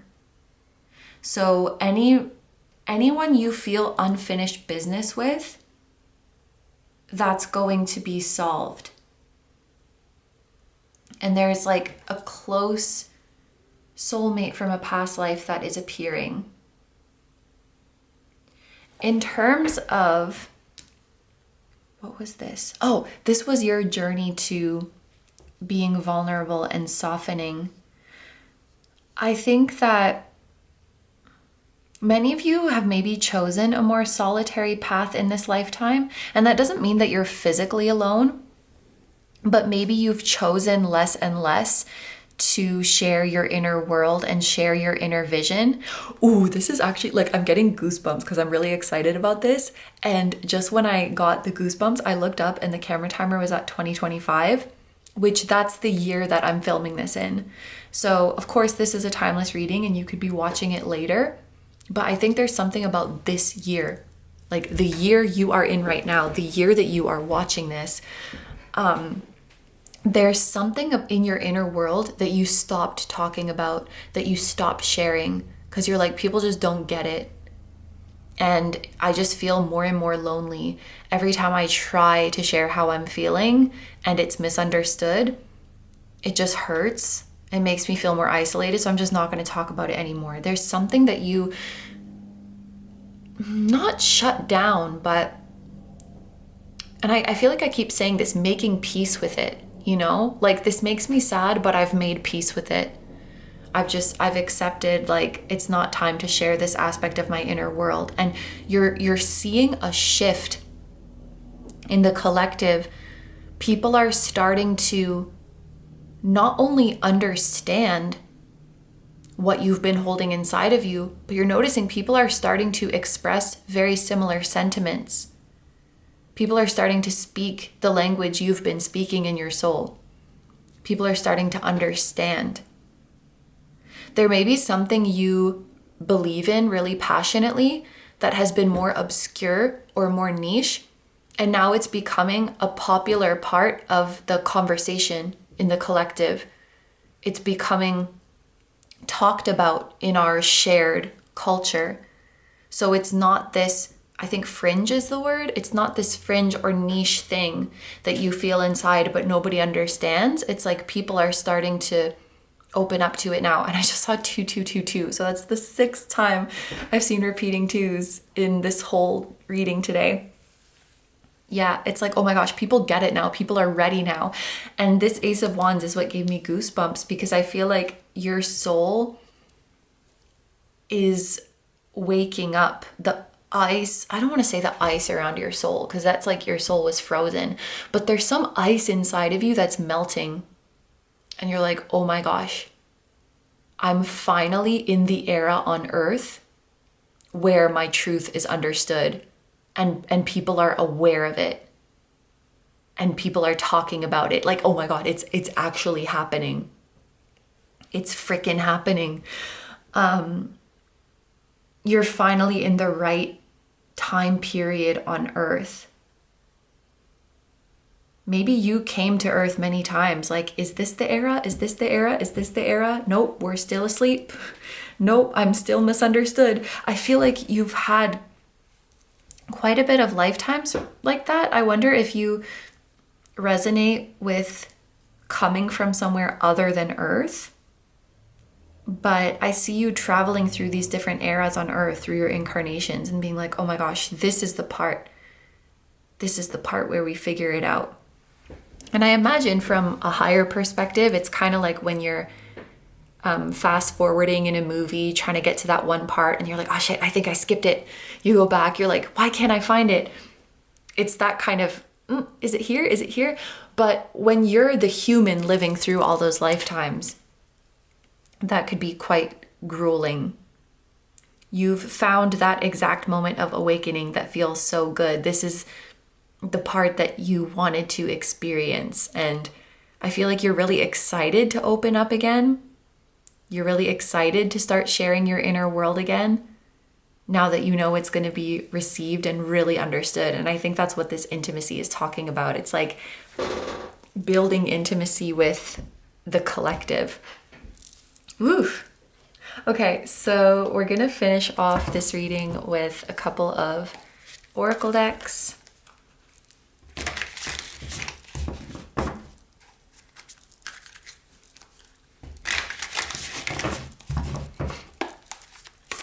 Last messages for my group number 3s.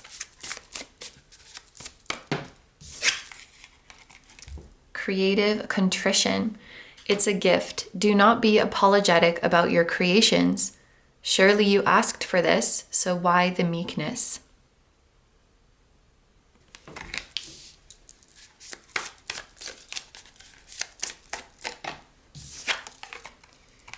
And we have masks: hiding, safety, ruled by desire to fit in, fear of standing out, beholden to the collective.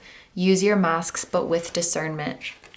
There's definitely a feeling of you being able to remove a mask. And I'm having a very visceral experience of that. It's like someone was wearing a mask and it was very hot and stuffy and it was hard to breathe. And then they take it off and they feel the cool, fresh air hitting their face and they're able to breathe freely. And it feels like such a relief to take this mask off. This phrase is standing out to me. Surely you asked for this, so why the meekness? Because I see this scenario where you have been struggling to feel seen and understood, and that's a frustrating place to be in. And there's this feeling of, why can't you see me? Why can't you see me? And now suddenly we're in an era where others can see you and others are celebrating you, and like suddenly you're shy. I feel like that's what this is talking about. It's like, didn't you want to be seen though? It may take some time to get used to. This feels like a moment where your wish is coming true, but you got so used to living in the reality where it wasn't true that it feels weird at first. It feels surreal. It feels a bit foreign. Like, yes, this is what I asked for. I'm just so disoriented that it's finally happening, because I could have sworn it wasn't going to happen, at least not in this lifetime. I don't know. It's like I wasn't expecting it. It's kind of like someone who went to an award show, but they didn't prepare a speech because they were so sure that they weren't going to win. And it's like, yeah, of course I would like to win, but I'm not gonna. So they don't have a speech prepared. And then when they win, they have to stand in front of everyone like, they don't have anything prepared. So maybe if you want to, start thinking about how you would speak your truth, or how you would share the way you see the world, how you would communicate it. I'm hearing like there's so many things I wish I could say to the collective, or so many things I wish I could show to the collective. Because feeling it inside of you and saying it is two very different things. I find sometimes I'll be listening to someone talk, maybe they're, explaining a concept, and when I'm listening to them, I'm like, oh yeah, I totally understand this. But then if you asked me to summarize what they said or explain it to someone else, I can't do it. I'm like, okay, maybe I don't understand it as well as I thought. So maybe this is a time for you to start thinking about how you would put your truth into words, or the thing that you want to share with the collective into words. Because feeling it and being able to convey it are two different skills.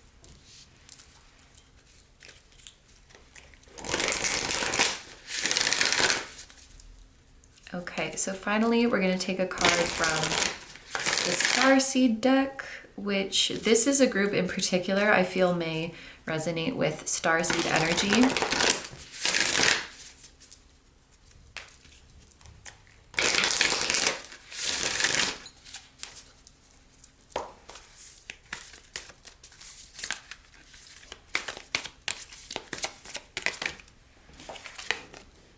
Ooh, star bathing.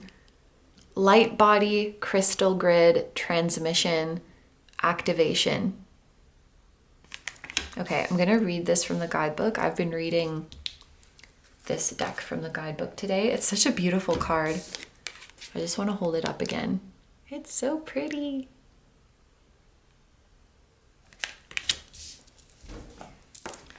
Star bathing.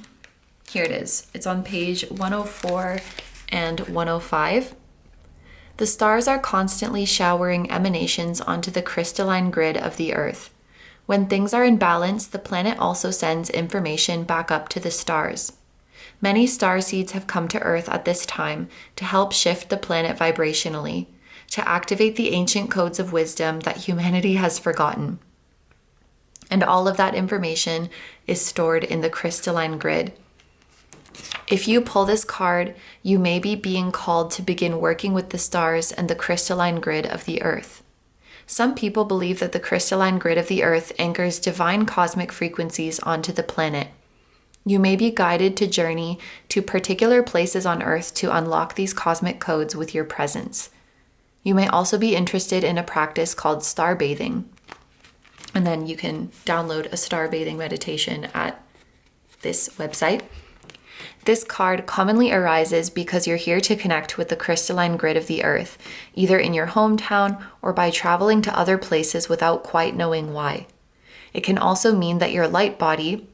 Didn't I use this phrase of your... No, I said energy field. Your light body is being activated.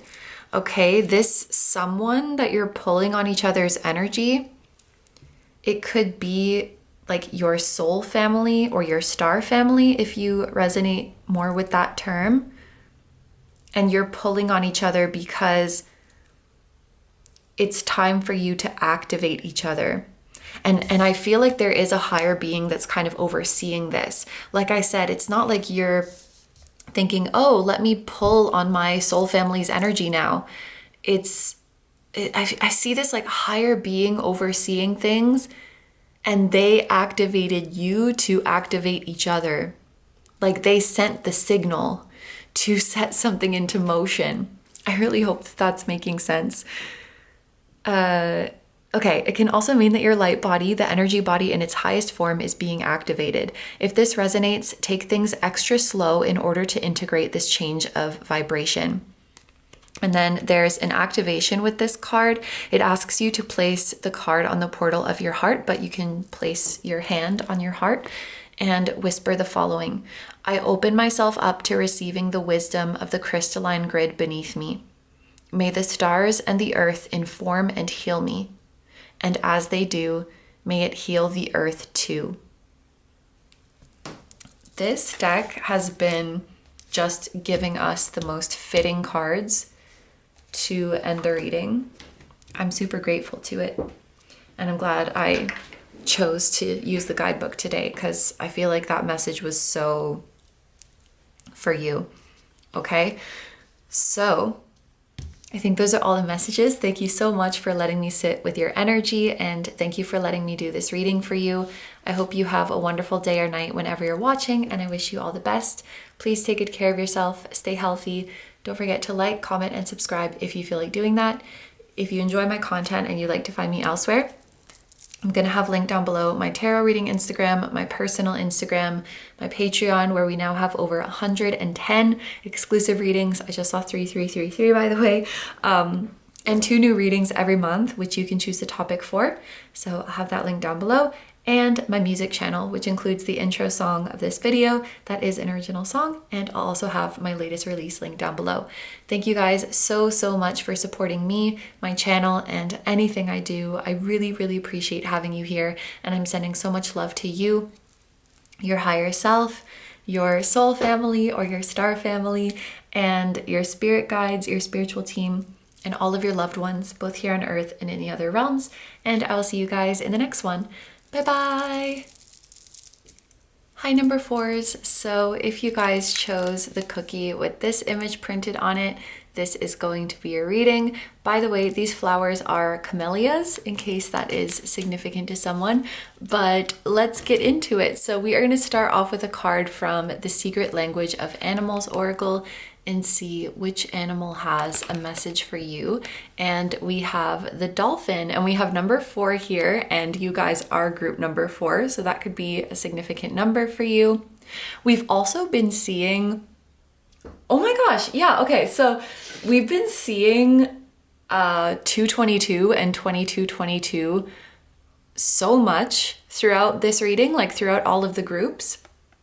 And I have written on a post-it here to mention to you guys that I saw 222 when I was filming the intro, and I was holding up your cookie like, this group number 4, this is your whatever, and the camera timer went to 222. So like every group is getting that number, and some groups are getting it multiple times in their reading, and it's like, it's crazy. I don't think I've ever seen an angel number come out like multiple times for every group.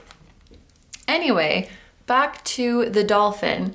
We have the keywords joy, light, flow, and compassion. So we're starting off with a really beautiful energy. I'm just gonna go ahead and take a couple more oracle cards to see if we can paint the picture of what spirit wants to talk to you about today. But right away, there's a feeling of the energy's getting lighter. You're welcoming more joy and fun into your life.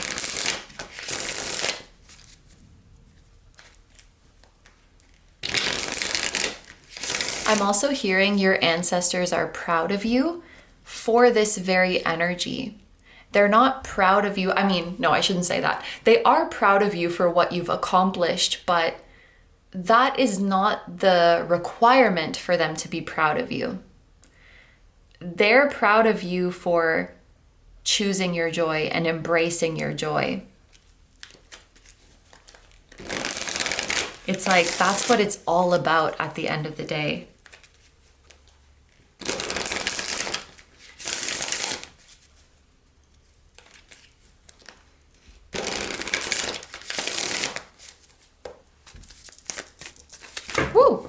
Group number 4, what does Spirit want to talk to you about today?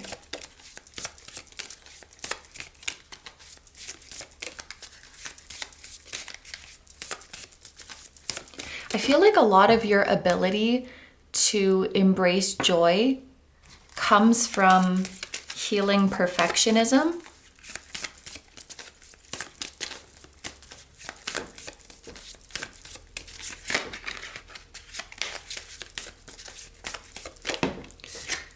We have the first quarter moon.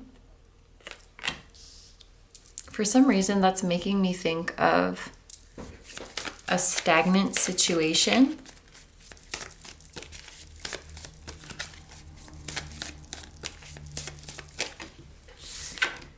And we have Vesta. Interesting. So there was a stagnant situation, or maybe there currently is a stagnant situation that you remained committed to nurturing and pouring your energy into it.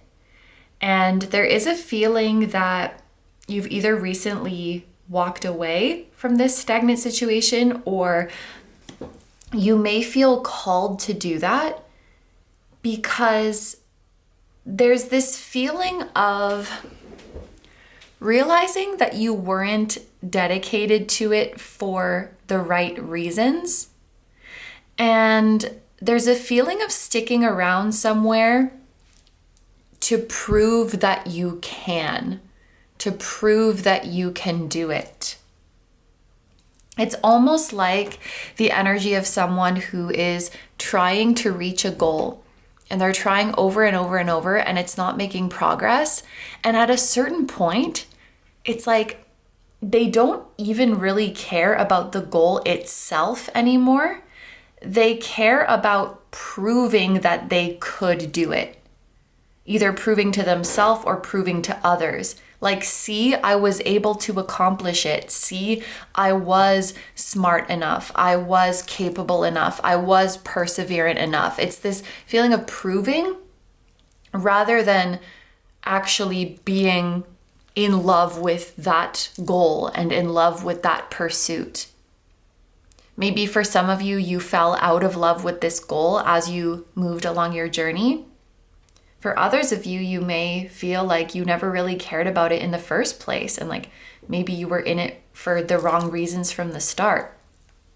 But there is that feeling of stagnation of like, I'm pouring into it, pouring into it, pouring into it. I'm investing my time, energy, resources, brain power, and it's not moving. And I just want to prove that I can make it move.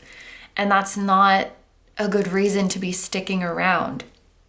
And somehow I felt like that perfectionism tied into it. There was a feeling of being critical of your ability to make it happen and wanting to be someone who can do it, which felt a bit rooted in the ego. And that's not a judgment, but that's definitely something that can keep you stuck and keep you hurting.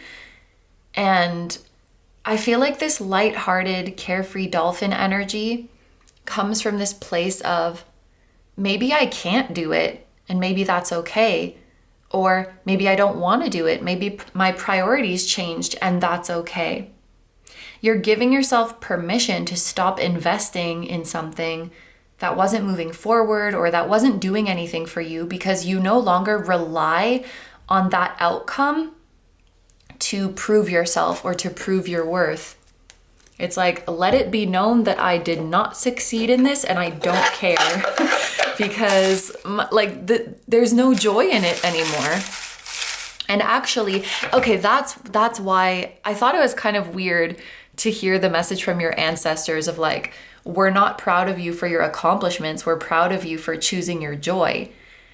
They want you to know that they are proud of you for giving up because it means that you're prioritizing your joy and your authenticity over some superficial, like, look, I did it. Does that make sense? I hope that makes sense. Okay, we're gonna get a couple messages for you.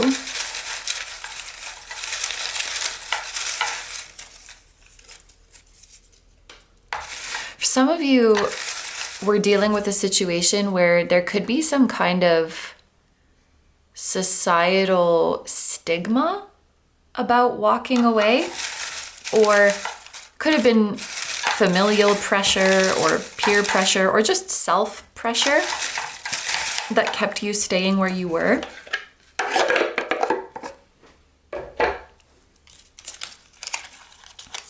We have adjustments that need to be made. That makes sense. And we have the door is always open. This is interesting. I feel like I don't have the Moonology Oracle deck here with me in Japan, but I feel like there is a quarter moon card in that deck that says adjustments need to be made. So it's interesting that that came out.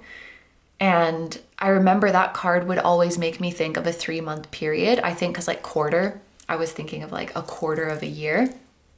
So the next 3 months could be a time of change for you. We have the door is always open, but I feel like this is a door that you are walking out of, which is funny because I used to have really bad anxiety, and I would have anxiety attacks sometimes, and an imagery that calmed me down was the imagery of an emergency exit.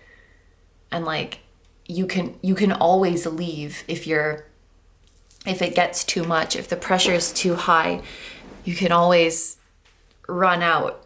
I don't know, something about that imagery, like nothing is permanent. You don't have to be stuck to anything.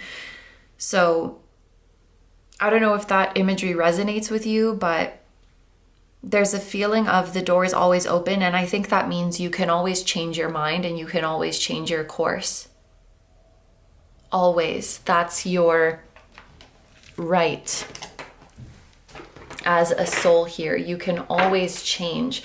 I would also say with that in mind to not get too caught up on, ooh, that was something that kept me stuck for a long time, to not get too caught up on what is my destiny, what is my fate, what is my purpose. You know, if those words make you feel excited, then don't listen to me. But if you ever feel tied down or afraid by those words, or feel pressure by those words, like the pressure to fulfill my purpose, the pressure to live up to my destiny, like if that makes you feel pressured and makes you feel stifled or scared, just throw the words away. Because at the end of the day, they're just words.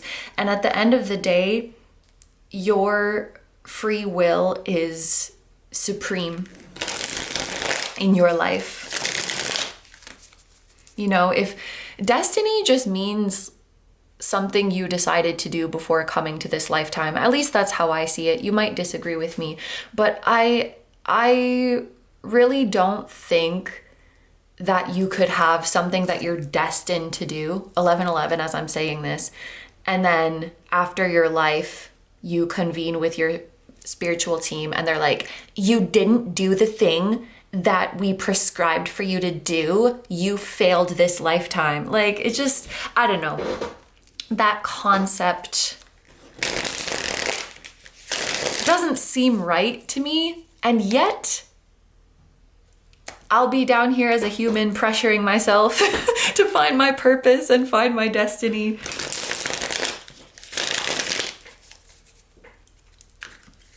Yeah, you can always change. All of that to say, you can always change.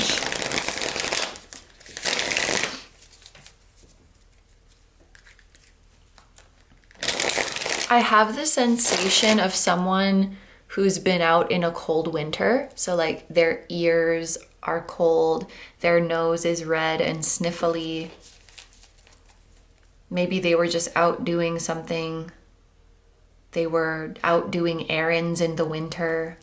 It's an interesting image. They had to go out into a harsh environment to do what needed to be done.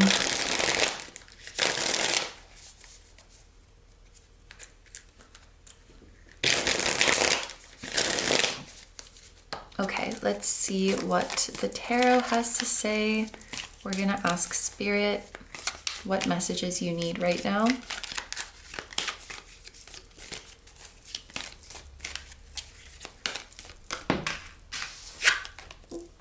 I knocked the flower a little bit. We have the Seven of Wands.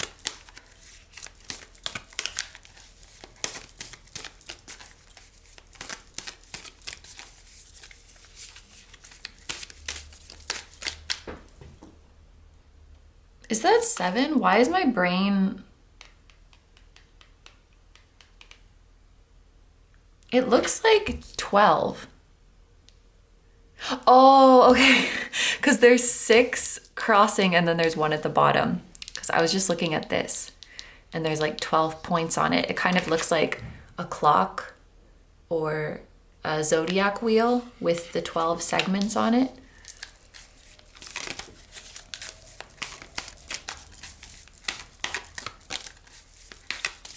That's really interesting though, because I feel like the Seven of Wands really sums up what we've been talking about. There's a feeling of discerning what battles are truly worth fighting for. Like, are you fighting a worthy battle with a fulfilling end, or are you fighting just for the sake of fighting? Is the strength that you're displaying a means to an end? Like the strength is going to carry you through to the final outcome that you want? Or have you become attached to the idea of being strong just for the sake of being strong, as if like that in itself is the virtue? You might feel called to reflect on certain traits that you've been exhibiting that you wear. I'm hearing that you wear as a badge of honor, which might be a bit of a dramatic way to say it.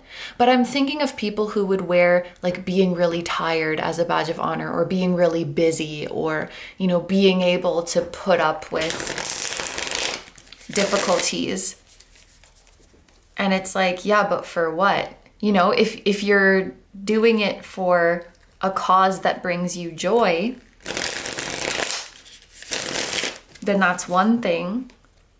But it's like seeking out the middleman. Strength is just a middleman to get you to where you want to go. It's not the goal in itself.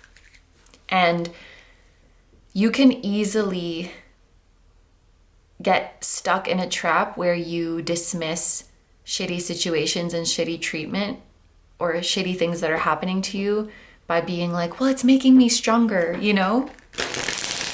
Something to think about.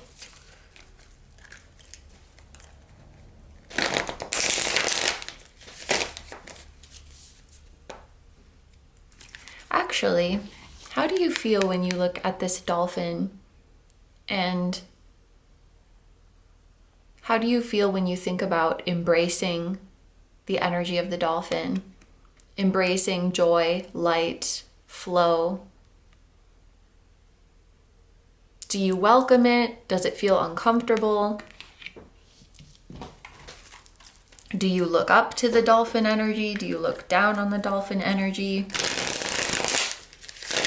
How do you view that part of you that just wants to play and not make too many rigid plans?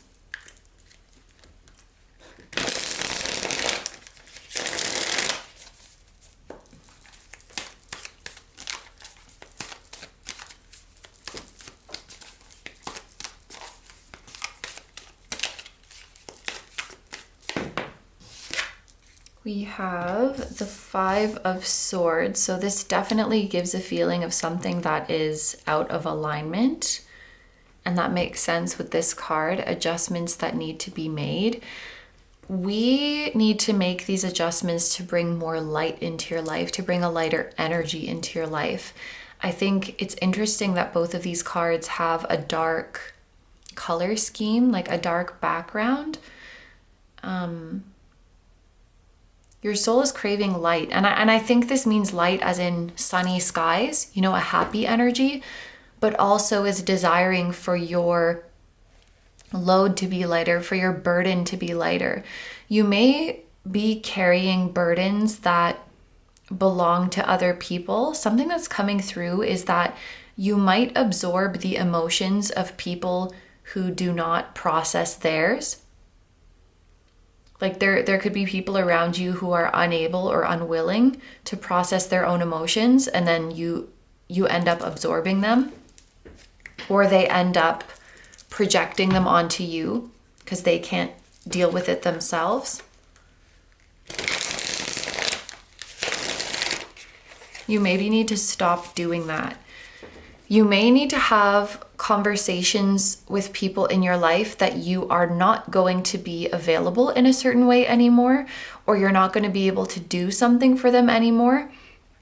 And that could be a difficult conversation, because if you've been showing up for people in a certain way for such a long time, I wanted to say for so many years, they've come to expect a certain level of like service, acts of service from you, or a certain level of emotional labor from you. They've come to expect a certain version of you. And to say, like, that version of me is not going to be available anymore, or I'm not going to be giving that away so easily anymore, you can get that pushback of like, well, why this switch up? Why are you changing all of a sudden? And so that may be one of the reasons why that message came through before of you can always change. You can always change your mind. Just because you had been giving access to people, to a certain part of you for so long, it doesn't mean you have to give that in perpetuity.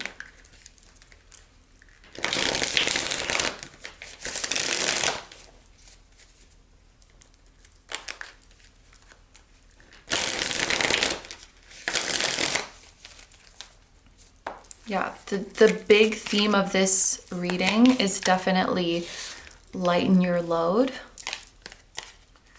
We have the King of Cups. That's funny how this card landed on the dolphin. It's like your ancestors really want to bring this attention to the dolphin. I almost said to your dolphin. Your dolphin. I don't know. Maybe there's a dolphin-like aspect to you, but it's interesting that we have the King of Cups holding this fishbowl. This actually kind of looks like the imagery that I would associate with the Page of Cups, you know, holding the cup and there's a fish in it. This feels like an aspect of you that has always been there, but that you maybe haven't given it, you haven't let it go in the driver's seat, either ever or for a long time. You know this aspect of you is there, you just haven't given it a lot of control. You haven't given it the reins. And I feel like this represents you examining that part of you, getting curious about it, getting interested in it, in how it could benefit your life, and also getting curious about the part of you that doesn't want to give it the steering wheel. And I definitely feel like this is an aspect of you that is more playful and that prefers to go with the flow rather than make rigid plans and have everything figured out and have everything under control. This fish in the bowl really reminds me of the Page of Cups, and that can be a card that talks about embracing spontaneity and embracing unpredictability and just being in a more like playful, experimentative, I don't know what the word is for that, but a more experimenting, exploring energy, like let's see what happens. Every day is an adventure. I feel like there is that part of you inside of you that is more spontaneous and playful, that you've always known is there, but that hasn't gotten a lot of power. And there it is. I just saw 2222. I swear it's like every group. And I'm not trying to catch it. I just keep looking up and seeing it. You haven't given it the power, and maybe you couldn't. Because I feel like you've taken on a role of being controlling. And I don't mean that in a negative way. I mean like the one who controls things, the one who organizes things, the one who arranges things. Maybe because of others' inability to control themselves or organize themselves. So you're like, okay, I have to step up and I have to organize everything. And so, of course, if you have to step up to that role, the playful, adventurous side of you can't have the steering wheel. But I think as time goes by, it's speaking more and more, and it wants to have the steering wheel more and more. And it's okay to say, like, hey guys, hey person or people in my life, I'm not gonna organize your life anymore. Or I'm not gonna sort your emotions for you anymore. I think it's time you learn to do that yourself. And I want to loosen up a little bit. I want to take a lighter load. I want to take a lighter burden in this life. And I want to start going with the flow in my life. So I can't have all your stuff under control all the time. I feel like you've more than earned the right to say that. So yeah, I think this King of Cups is you observing that it's almost like a childlike going with the flow, that side of you. Observe it, get curious about it, because it can do wonderful things in your life. Okay, I'm gonna pull one more. We have the Two of Swords. All of the cards that you're getting are dark, which that's not the case for the whole deck. I'm just noticing that for you. I wonder if things have been, maybe the burden has been heavier than you realize, or like you're so used to carrying it that, yeah, you're so used to carrying that you don't realize just how heavy it is. We have this Two of Swords, which kind of shows you being torn. And I kind of wondered if this imagery was representing that a bit too, where I'm hearing one foot out the door. You're torn between, no, torn between is not the right way to say it. It's like you're in between the two worlds. You're simultaneously embracing a new, lighter way of living, but also are still kind of stuck in the old patterns. And that can feel confusing, but that's part of the process. When you're transitioning from one way of being to another way, there's a period where you're kind of playing both at the same time. I'm thinking of a DJ making a transition, because my CDJ is like right in front of me. So there's a period when you're going from one way to, I mean, you don't have to, you could just like, you could just cut it in. But I feel like there's a period where you're gonna feel both programs running on you at the same time. There's like the old way of thinking that is still running, and there's the new way of thinking that is also running. And that could feel confusing for a while, but rest assured that that's part of the transition. I've felt this quite a bit when I'm releasing limiting beliefs. I'll like have the new belief installed in my brain, but I can still hear that old limiting belief, and it's like I feel both at the same time. That's part of the transition, and then eventually the limiting belief exits. So you may be kind of in that awkward in between with it right now. Okay, so finally we're gonna get some oracle cards from a couple of decks to finish off these messages.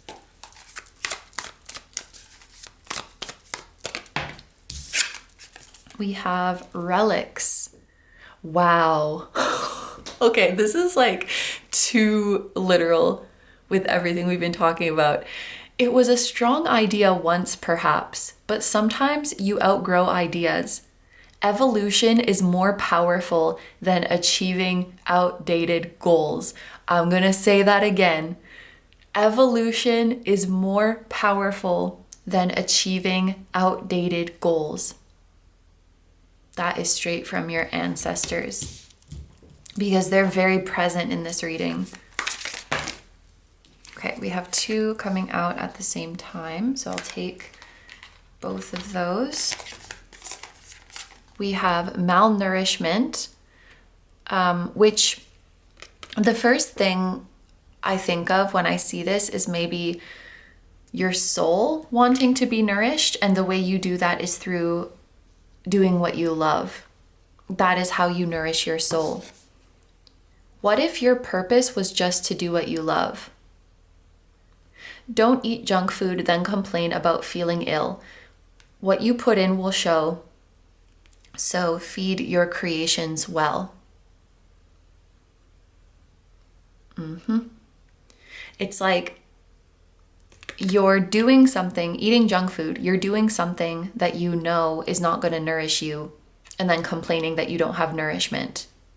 So there could be a parallel here where you invest energy into something or someone that you know is not going to do anything for you in return, and then complain that you feel drained or depleted or exhausted, or like, yeah, your energy is used up. It's like, yeah, that's how that works. If you pour your energy, for example, if you keep pouring your energy into a one-sided relationship, you're gonna feel drained. Like, that's cause and effect. And then we have journey. The sights you shall see, the way you'll grow. Wow. It's safe to try new ways. Be open. If that's not your soul asking for a new path, I don't know what is. If that's not your soul giving you permission to change your mind, I don't know what is. Okay, so finally we're gonna get a card from the Starseed deck, and I'm gonna read this one from the guidebook. Let me just make some room so we can see all of the cards.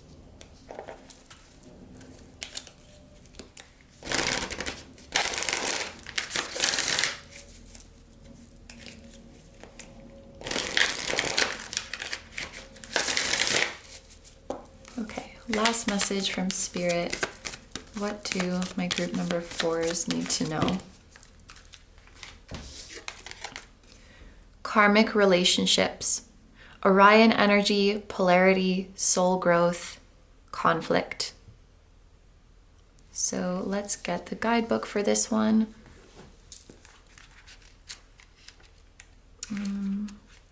Okay, so it's on page 84 and 85. The constellation Orion is thought by many to have been a place of great polarity and eventual unity. Some believe that many starseeds who are part of this cosmic history are incarnate on Earth now and are playing out karmic relationships from Orion times. Perhaps you're one of them. Polarity causes conflict and highlights separation. However, because of this, conflict can also result in unity and growth. Too many misunderstandings are caused when we don't open our heart and mind and see things from a different point of view. When we go into reactive second-guessing mode, instead of gathering the courage to open our heart, we should admit that we may have reacted because of our own woundings and then find mutual ground. We're all innocent children looking to be seen, understood, and cherished.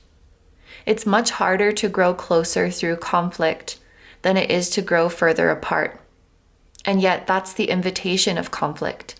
It's easy to react and take things personally. It's more challenging to see the innocence of all involved and find a way to grow closer through the conflict. It's through relationships that we grow the most.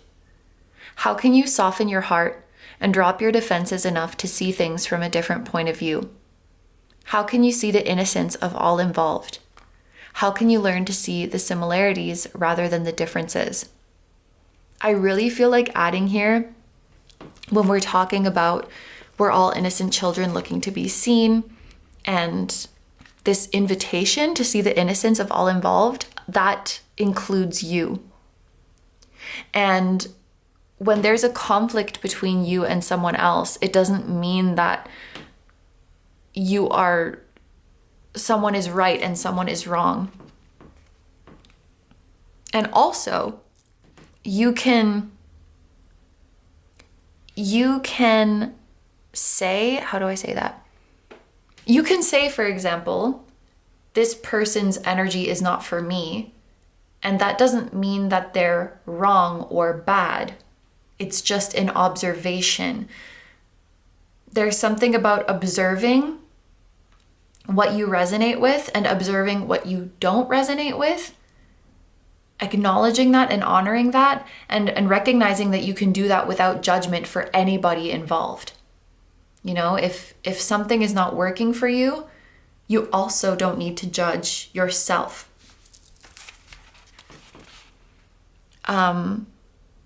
Okay, I don't know if this is like the perfect example, but I'm thinking of someone who's watching a pick a card video, and the message is like not really, maybe it's not really fitting for them. You could default to judgment of the other and be like, oh, this is a bad reader, they don't know what they're talking about. Or you could default to putting the burden on you of like, oh, maybe it fits in this way, or like, maybe I don't understand, and like trying to force it to fit.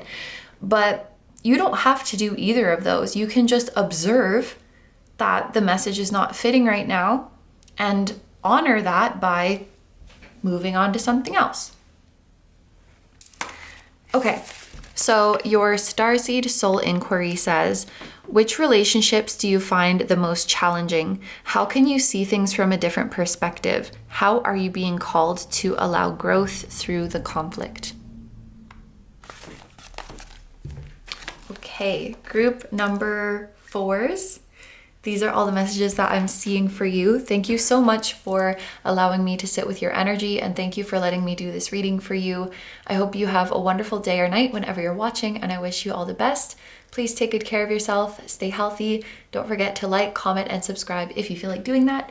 If you enjoy my content and you like to find me elsewhere, I'm gonna have linked down below my tarot reading Instagram, my personal Instagram, my Patreon, where we now have over 110 exclusive readings and 2 new ones every month, and you can choose a topic for those.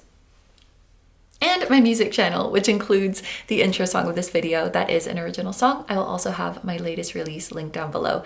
Thank you guys so much for supporting me, my channel, and anything I do. I really appreciate having you here, and I'm sending so much love to you, your higher self, your spirit guides, your spiritual team, your wonderful ancestors, and all of your loved ones, both here on Earth and in the other realms. And I will see you guys in the next one. Bye-bye! Hi, number 5s. So if you guys chose the cookie with this image printed on it, this is going to be your reading. This box of cookies comes with a sheet of paper that tells you what is on each image, and then it also has a keyword associated with it. So for these flowers, I wasn't sure what the flower was, so I googled it, and the English name is apparently Adonis ramosa, or not the English name, but the scientific name. The higher classification is pheasant's eye, so that could be significant to someone, like maybe Adonis is significant, or a pheasant is a significant animal, but I just wanted to show you that. And then the keyword associated with this card is like inviting happiness or calling in happiness, which is really nice. And then there was an intuitive message coming through for this group, and it was about getting something right on the very first try, or finding the perfect match on the very first try. And you feel almost a bit suspicious about it. Like, how is this perfect on the first try? Is this really what I'm supposed to do. So a few examples of this energy would be like if you were job hunting and the very first job you apply to invites you for an interview, you go in and you get it. And so there's this feeling of joy, but there's also a feeling of doubt, I guess, of like, is this really the job I'm supposed to take? Because I got it on the first try. Like, what are the chances that it would be the very first job that I go into? It's something like that. Or you are house hunting or apartment hunting, and the very first place you look at, you're feeling like, oh my gosh, this is perfect. But I'm not sure because it's still the first one. Like, could it really be that the perfect place for me happens to be the first one that I look at? Like, maybe something about it just feels a bit fishy. And if you're feeling this way, of course, I don't want to tell you not to look at other options, but I have a feeling that it could very well be the first one that is a perfect match for you. I'm also thinking of an example where you're on a dating app and it's like the very first person you match with, you go on a date with them and it's amazing. And it's like you're welcoming the happiness of that, but it's also kind of like, what are the odds? Something about it feels, I'm not sure. Let me not get too excited just yet. That's kind of the vibe that I'm getting. I hope that makes sense. So let's get into your cards. We are going to start with an oracle card from the Secret Language of Animals Oracle and see what animal has a message for you. And we have the Python. I'm thinking of the programming language Python or coding. I don't know what it is, but there's a language called Python that could be significant for someone. I feel like I don't get this card that often in this deck. We have the number 17. I'm also noticing that the yellow flowers in the background kind of look like the ones on your cookie. And the keywords are discernment, detachment, transformation, and renewal. Okay, so it seems like you're ready to shed your skin in some way. You're ready for a shedding of the old energy. You're ready for a renewal. I'm going to shuffle and pull a couple more oracle cards to see what exactly the message is that Spirit wants to convey to you today.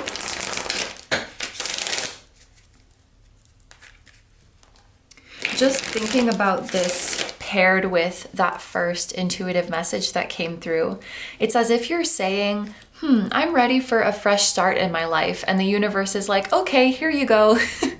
And gives you your perfect fresh start. And there's a feeling of like, wait, you're just going to give it to me? It's like the universe giving you something on your first ask, giving you the perfect thing on your first attempt. And there's a part of you that's in disbelief because you're like, wait, it's really going to be that easy? 444 as I'm saying this. And yes, it is. Yes, it can be that easy.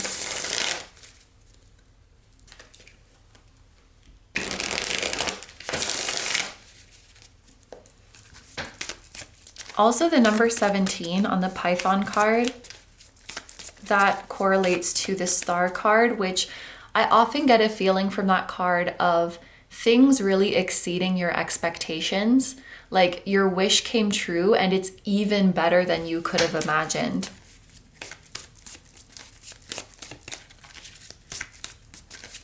It also gives the feeling of hope for the future. It gives me the feeling of recovery and rebuilding, especially after a hard time, because the Star card comes right after the Tower in tarot. Some of you could be finding your footing again after a Tower moment or a Tower period in your life. You could be, some of you are coming up from feeling like you were at rock bottom, or you could be coming out of a dark night of the soul. And you're ready for something new. You're ready for something to look forward to, something to be hopeful for. And I think the reason the universe is giving it to you just like that is because, oh, this is making me emotional. You're asking so earnestly, like you're calling in happiness just because you want to be happy. And the universe will always give that to you. Oh my gosh, this is making me really emotional when I sit with your energy. I'm seeing someone looking out into the distance and praying, like, universe, give me something to be hopeful about. Like, I need something to be hopeful for. I need something to look forward to in my future. This reading is going to be about the universe answering that prayer.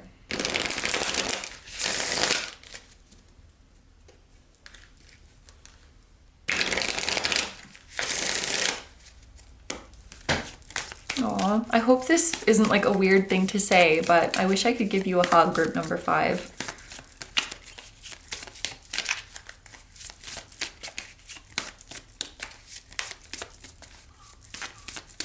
I hear a crow cawing outside. That could be significant.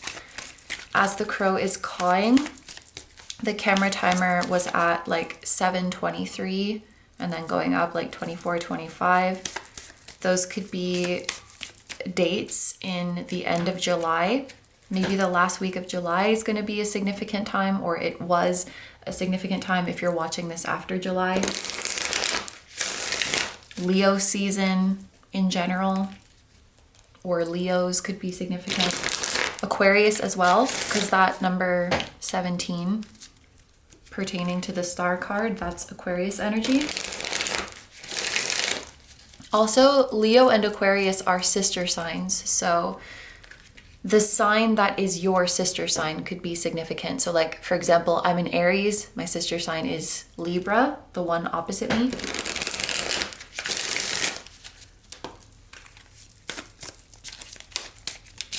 Spirit, what does group number 5 need to know today? Or what do you want to talk to group number 5 about today?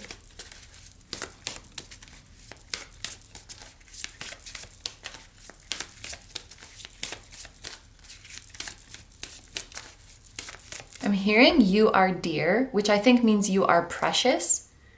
You are dear. The animal deer could be significant too.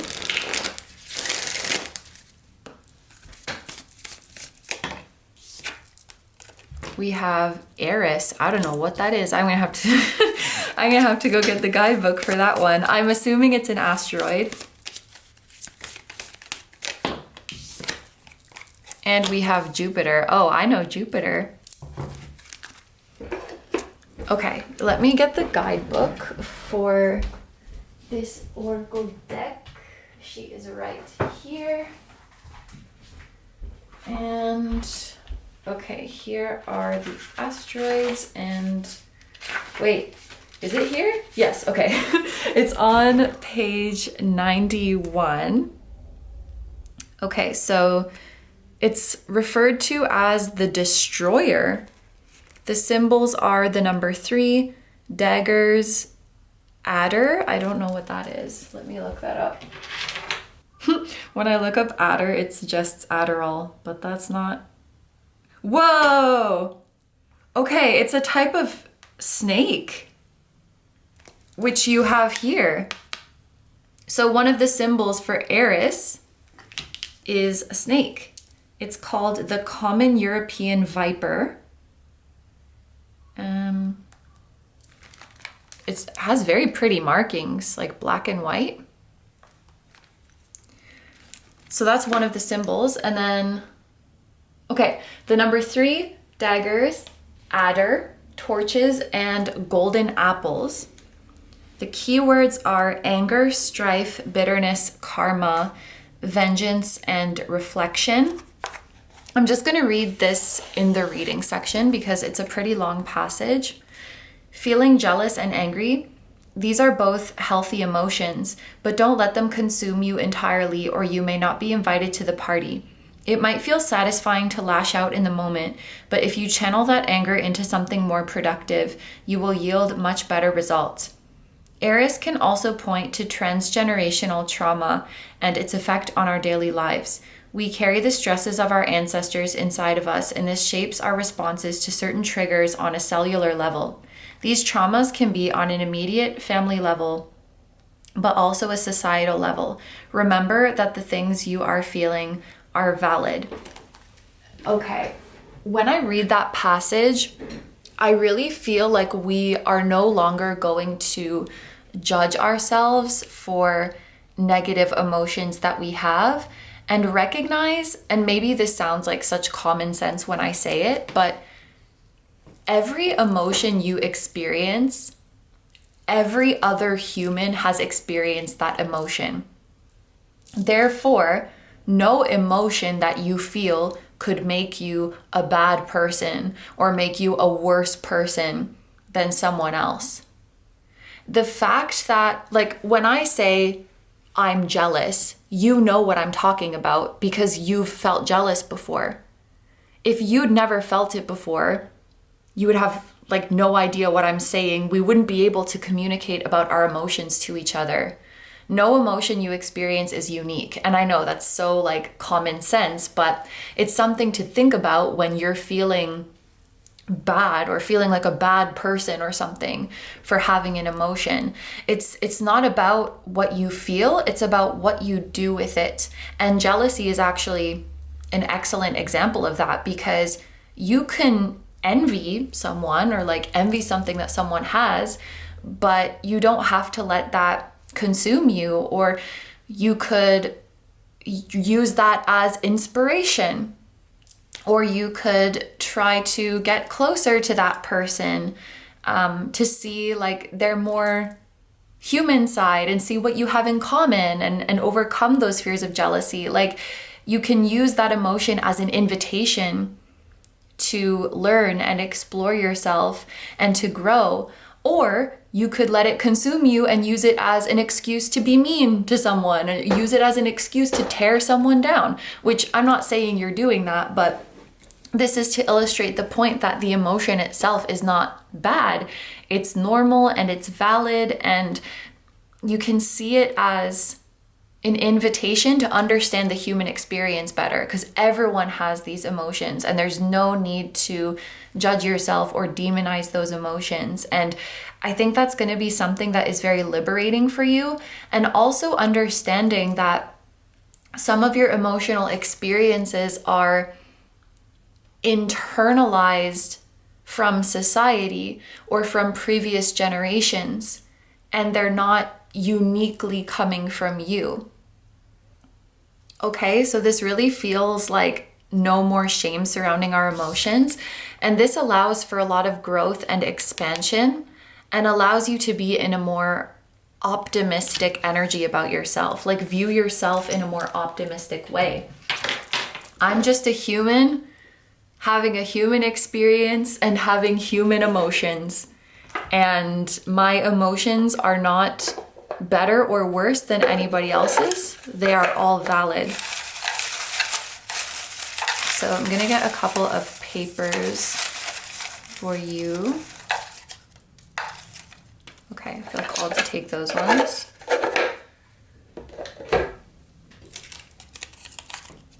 A friendship. Oh, maybe that's the thing that you have to look forward to. And we also have out of alignment. This feels like it's either a friendship with one person, or you're just manifesting really good friends.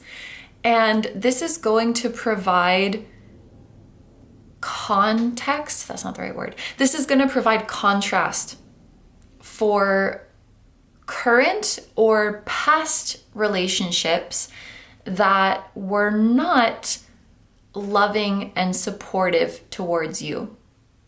This feels like the energy of someone who has friends who are quite simply not nice to them.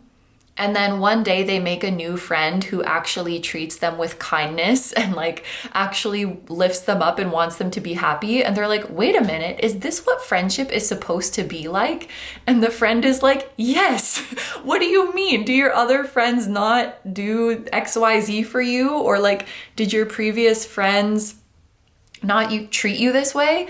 And it's like, no, there's this realization. It's like, this is what friendship is supposed to be. This is what true companionship is supposed to be. For some of you, this could be happening in a romantic context where You are manifesting a really healthy romantic relationship and realizing, like, oh crap, I think I was being mistreated in my previous relationship. Because this feels like what it's supposed to be.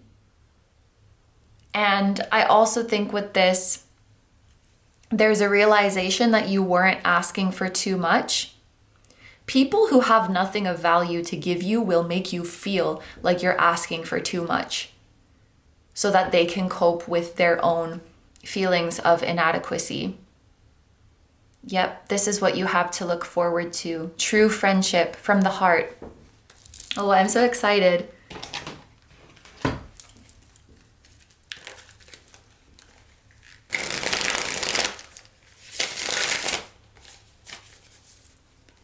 Okay, we're gonna get some tarot cards for you.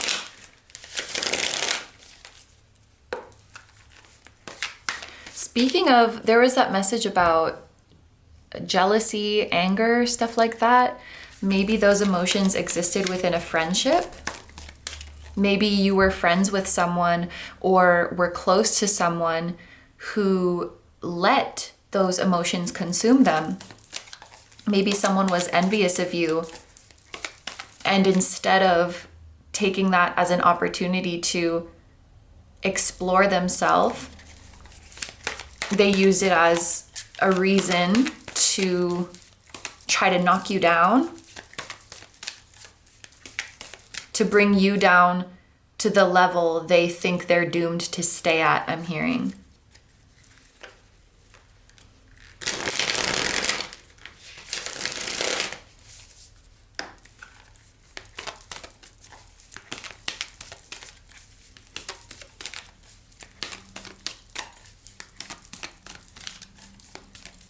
What does Spirit want to say to my group number 5s? We have the Hanged Man.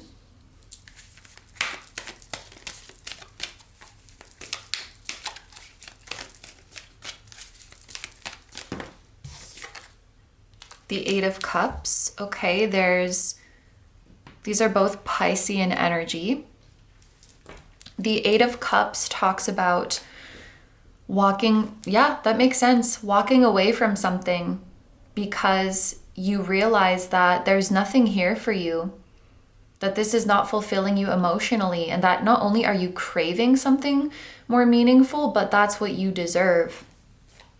There's just someone's coming into your life that is just, what is it called? I want to say blowing all the competition out of the water. Not that people in your life are competition, but it's like they're showing you how you've always deserved to be treated.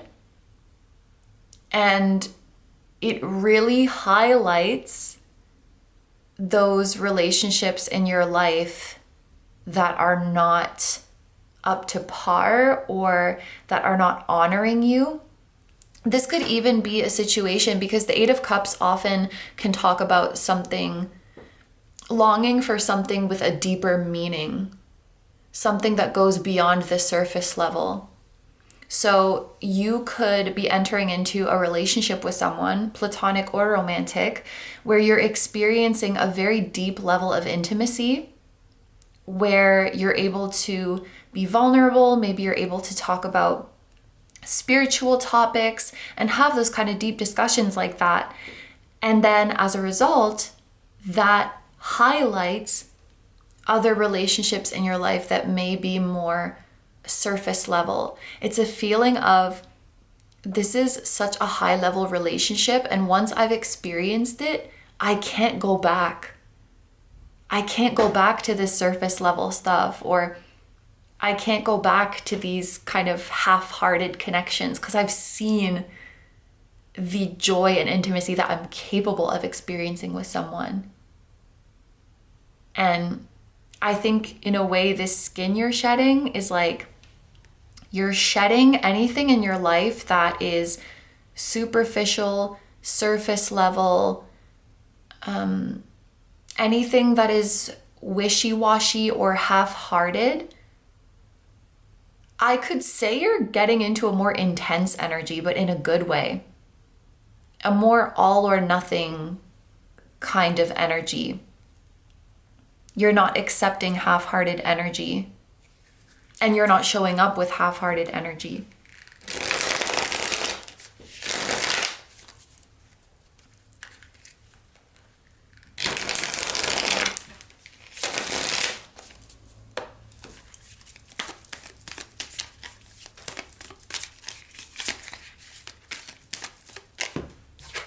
We also have, yeah, that makes so much sense. The Two of Pentacles, it can have a few different meanings, but in this context, it totally feels like two people coming together and they're each giving their 100% and they're each adding value to the relationship. It's that kind of beautiful reciprocity. The reciprocity of putting in effort, of making time for each other, of making each other a priority, of showing up in tangible ways. And especially making time to meet up in person and like hang out, give each other your time.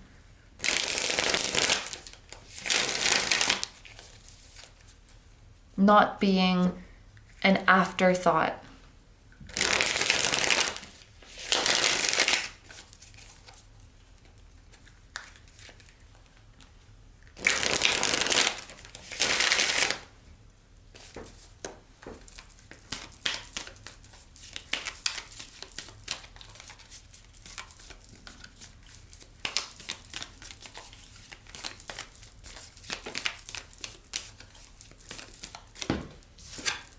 And we have the Page of Cups. Yeah, quite literally, new relationship, falling in love. Again, I want to stress this really can be platonic or romantic, so please take it how it resonates. And I don't see why you can't claim both and welcome both into your life. This doesn't have to be just one person. But yeah, this is falling in love. This is a new exciting beginning in relationships and in your emotions. It's feeling giddy. It's feeling butterflies.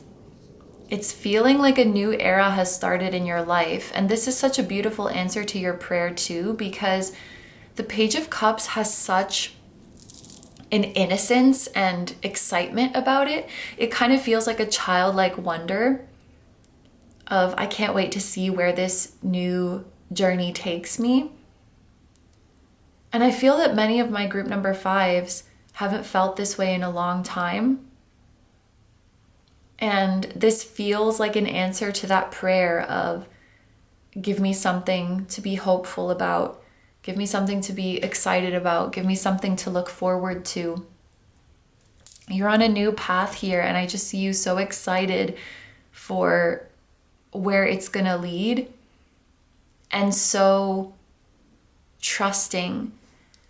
And I want to say that this trust, it's equally from your own inner work of, working through any trust issues you may have had, but it also is coming from the other person or the other party giving you every single reason to trust them by matching their words with their actions, by consistently showing up when they say they're going to. I think I already said reassuring you, maybe, I don't know, but reassuring you when you need reassurance. Being honest, like they're giving you every reason to trust them, and that makes it so much easier.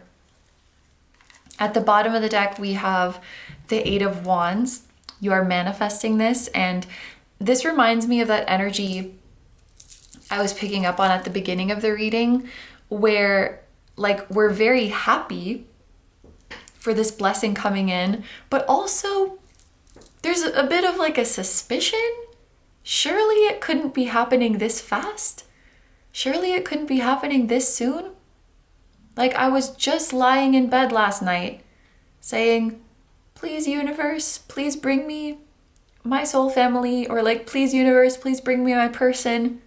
I wake up the next day and I meet this person. Could this really be them the next day?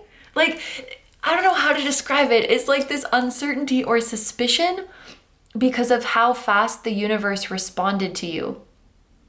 Maybe that's not typical for you. Maybe you find that you have to wait a long time for the universe to respond, or sometimes you're not sure if the universe is going to respond at all.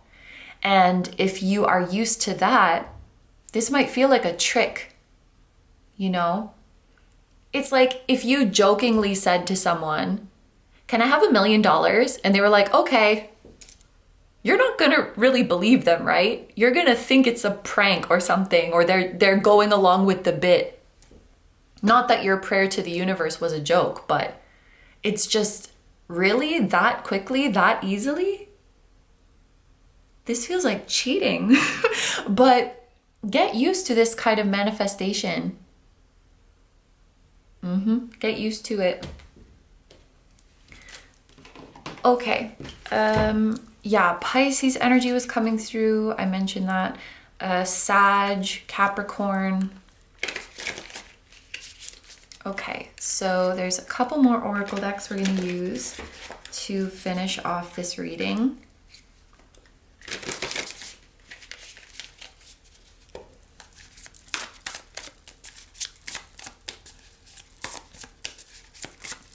What else do my group number 5s need to know?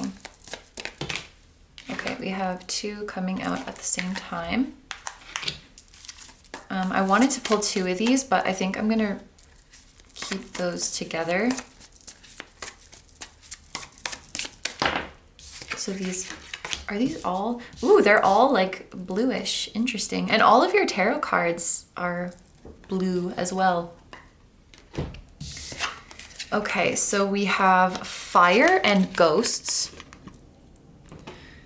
Oh, there's another group that got fire, but I can't remember which one anymore. Passion, yes, but be careful. Heat is an extreme. It can burn out or burn you out. Learn how to take your creative temperature. And then the ghost card says, the grip of memories. Don't let the should have haunt you. Use it to move you forward and away from the past. Yeah, so there's this feeling of a passion blooming within you. This is making me sad. Because I've seen this visual a few times doing your reading of you speaking just such an earnest and sincere prayer to the universe of like wanting this passion to bloom. And then when it starts blooming, it's like you're still wary. You're still afraid.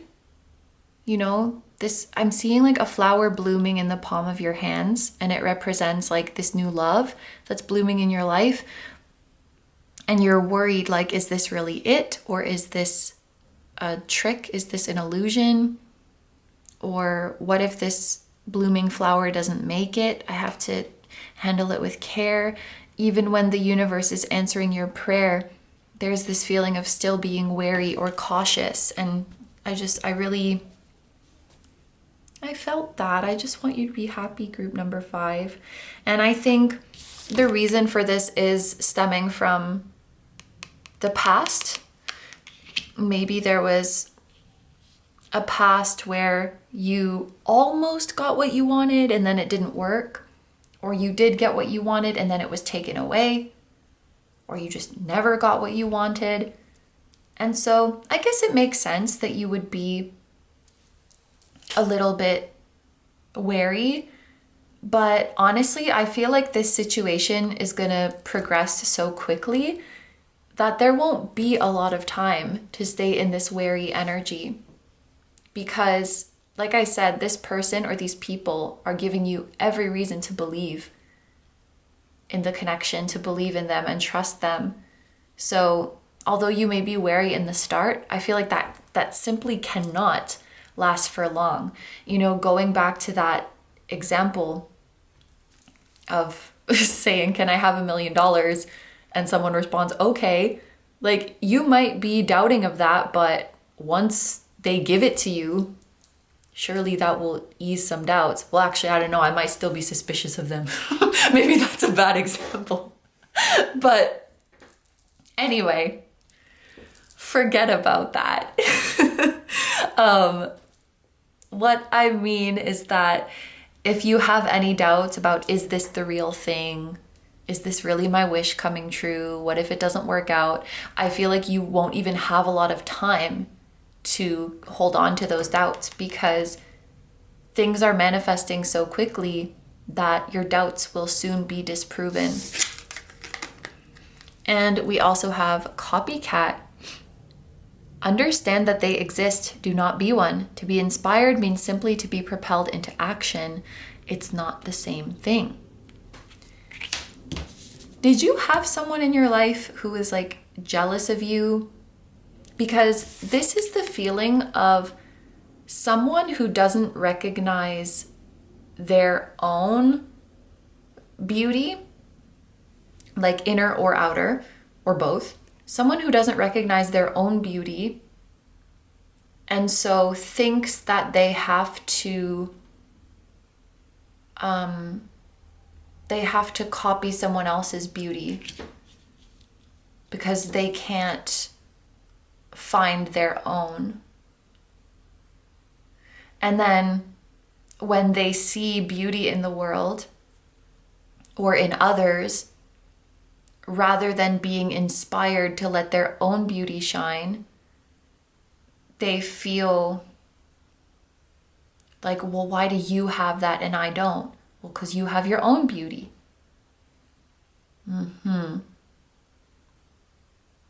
I mean, maybe it's you who felt that way, like you were comparing yourself to others and feeling like you have to be like them rather than taking their beauty as an inspiration to find your own. There's a little bit of an energy like that was going on around you. And I don't know which way it went, like if it was someone comparing themselves to you or you comparing yourself to someone else. Could go both ways. That is very much a possibility too. But I get the sense that there was a dynamic like this that maybe soured a relationship, even if it was never explicitly stated that that's what was going on. A feeling of comparison or envy or something.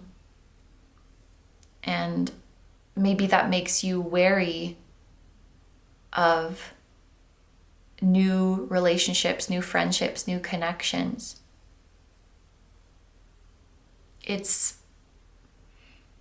I feel like some of you need to hear this. The trust issues that you may have are not your fault. And you don't have to heal them on your own. You will heal them through new loving relationships with trustworthy people. It's not on you to heal them in a vacuum, and it's not your fault that they're there.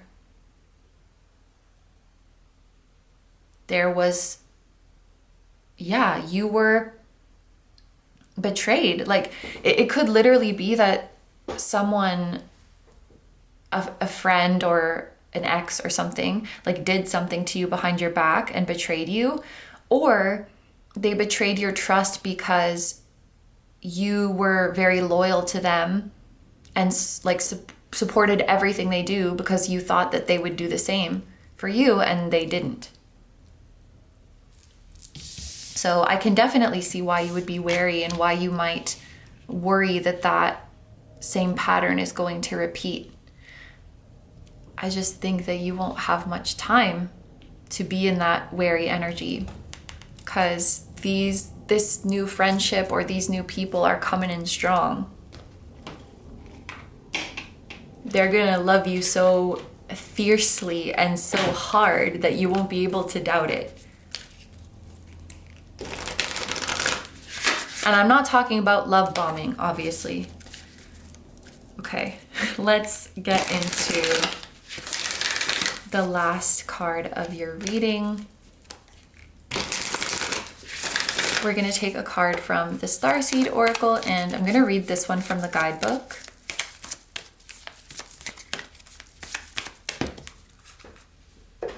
we have for my group number 5s, earth pulsing, pulse of the mother, slow down, time in nature. This pulse is making me think of like heart rate, blood pressure, things like that. I don't know, that could be significant to someone. There could be like, why is this making me want to cry? There could be like a moment of intimacy where you're hearing someone's heartbeat, you know, like maybe you're hugging them or cuddling with them and you can hear their heartbeat. I don't know. It feels very like sweet and moving somehow. Okay. Earth pulsing. Where is it? Okay. So it's on page 58 and 59. A mysterious pulse is woven through all of life. The planet itself has a rhythm. You can see it in the seasons and the tides. In our world of artificial lighting, long working hours, and modern conveniences, it's easy for us to feel stuck and off kilter. It's time to reconnect with nature and surrender to the pulse of the earth. Earth pulsing is my favorite tool for surrendering to the rhythmic pulse of the mother and the entire universe. And then there's a website if you want to download a meditation for earth pulsing. Today, many of us are disconnected from the land beneath us. Somewhere along the way, a severing happened. A moment when it became too painful to stay connected. We feel unsupported and as if we don't belong. We look to other people and the external world to fill the void of connection, holding, and belonging once given to us by the earth. Taking, clutching, conquering, longing for others to receive us fully as the mother once did. Forgetting that she's still here, waiting for us to remember and activate the part of us that longs to receive her embrace. When you consciously connect with the earth, a veil is lifted and she opens up and receives you more fully. You're able to drink from her sweet waters and release what no longer serves you. Stagnant energy falls away and you become connected to all things on the planet.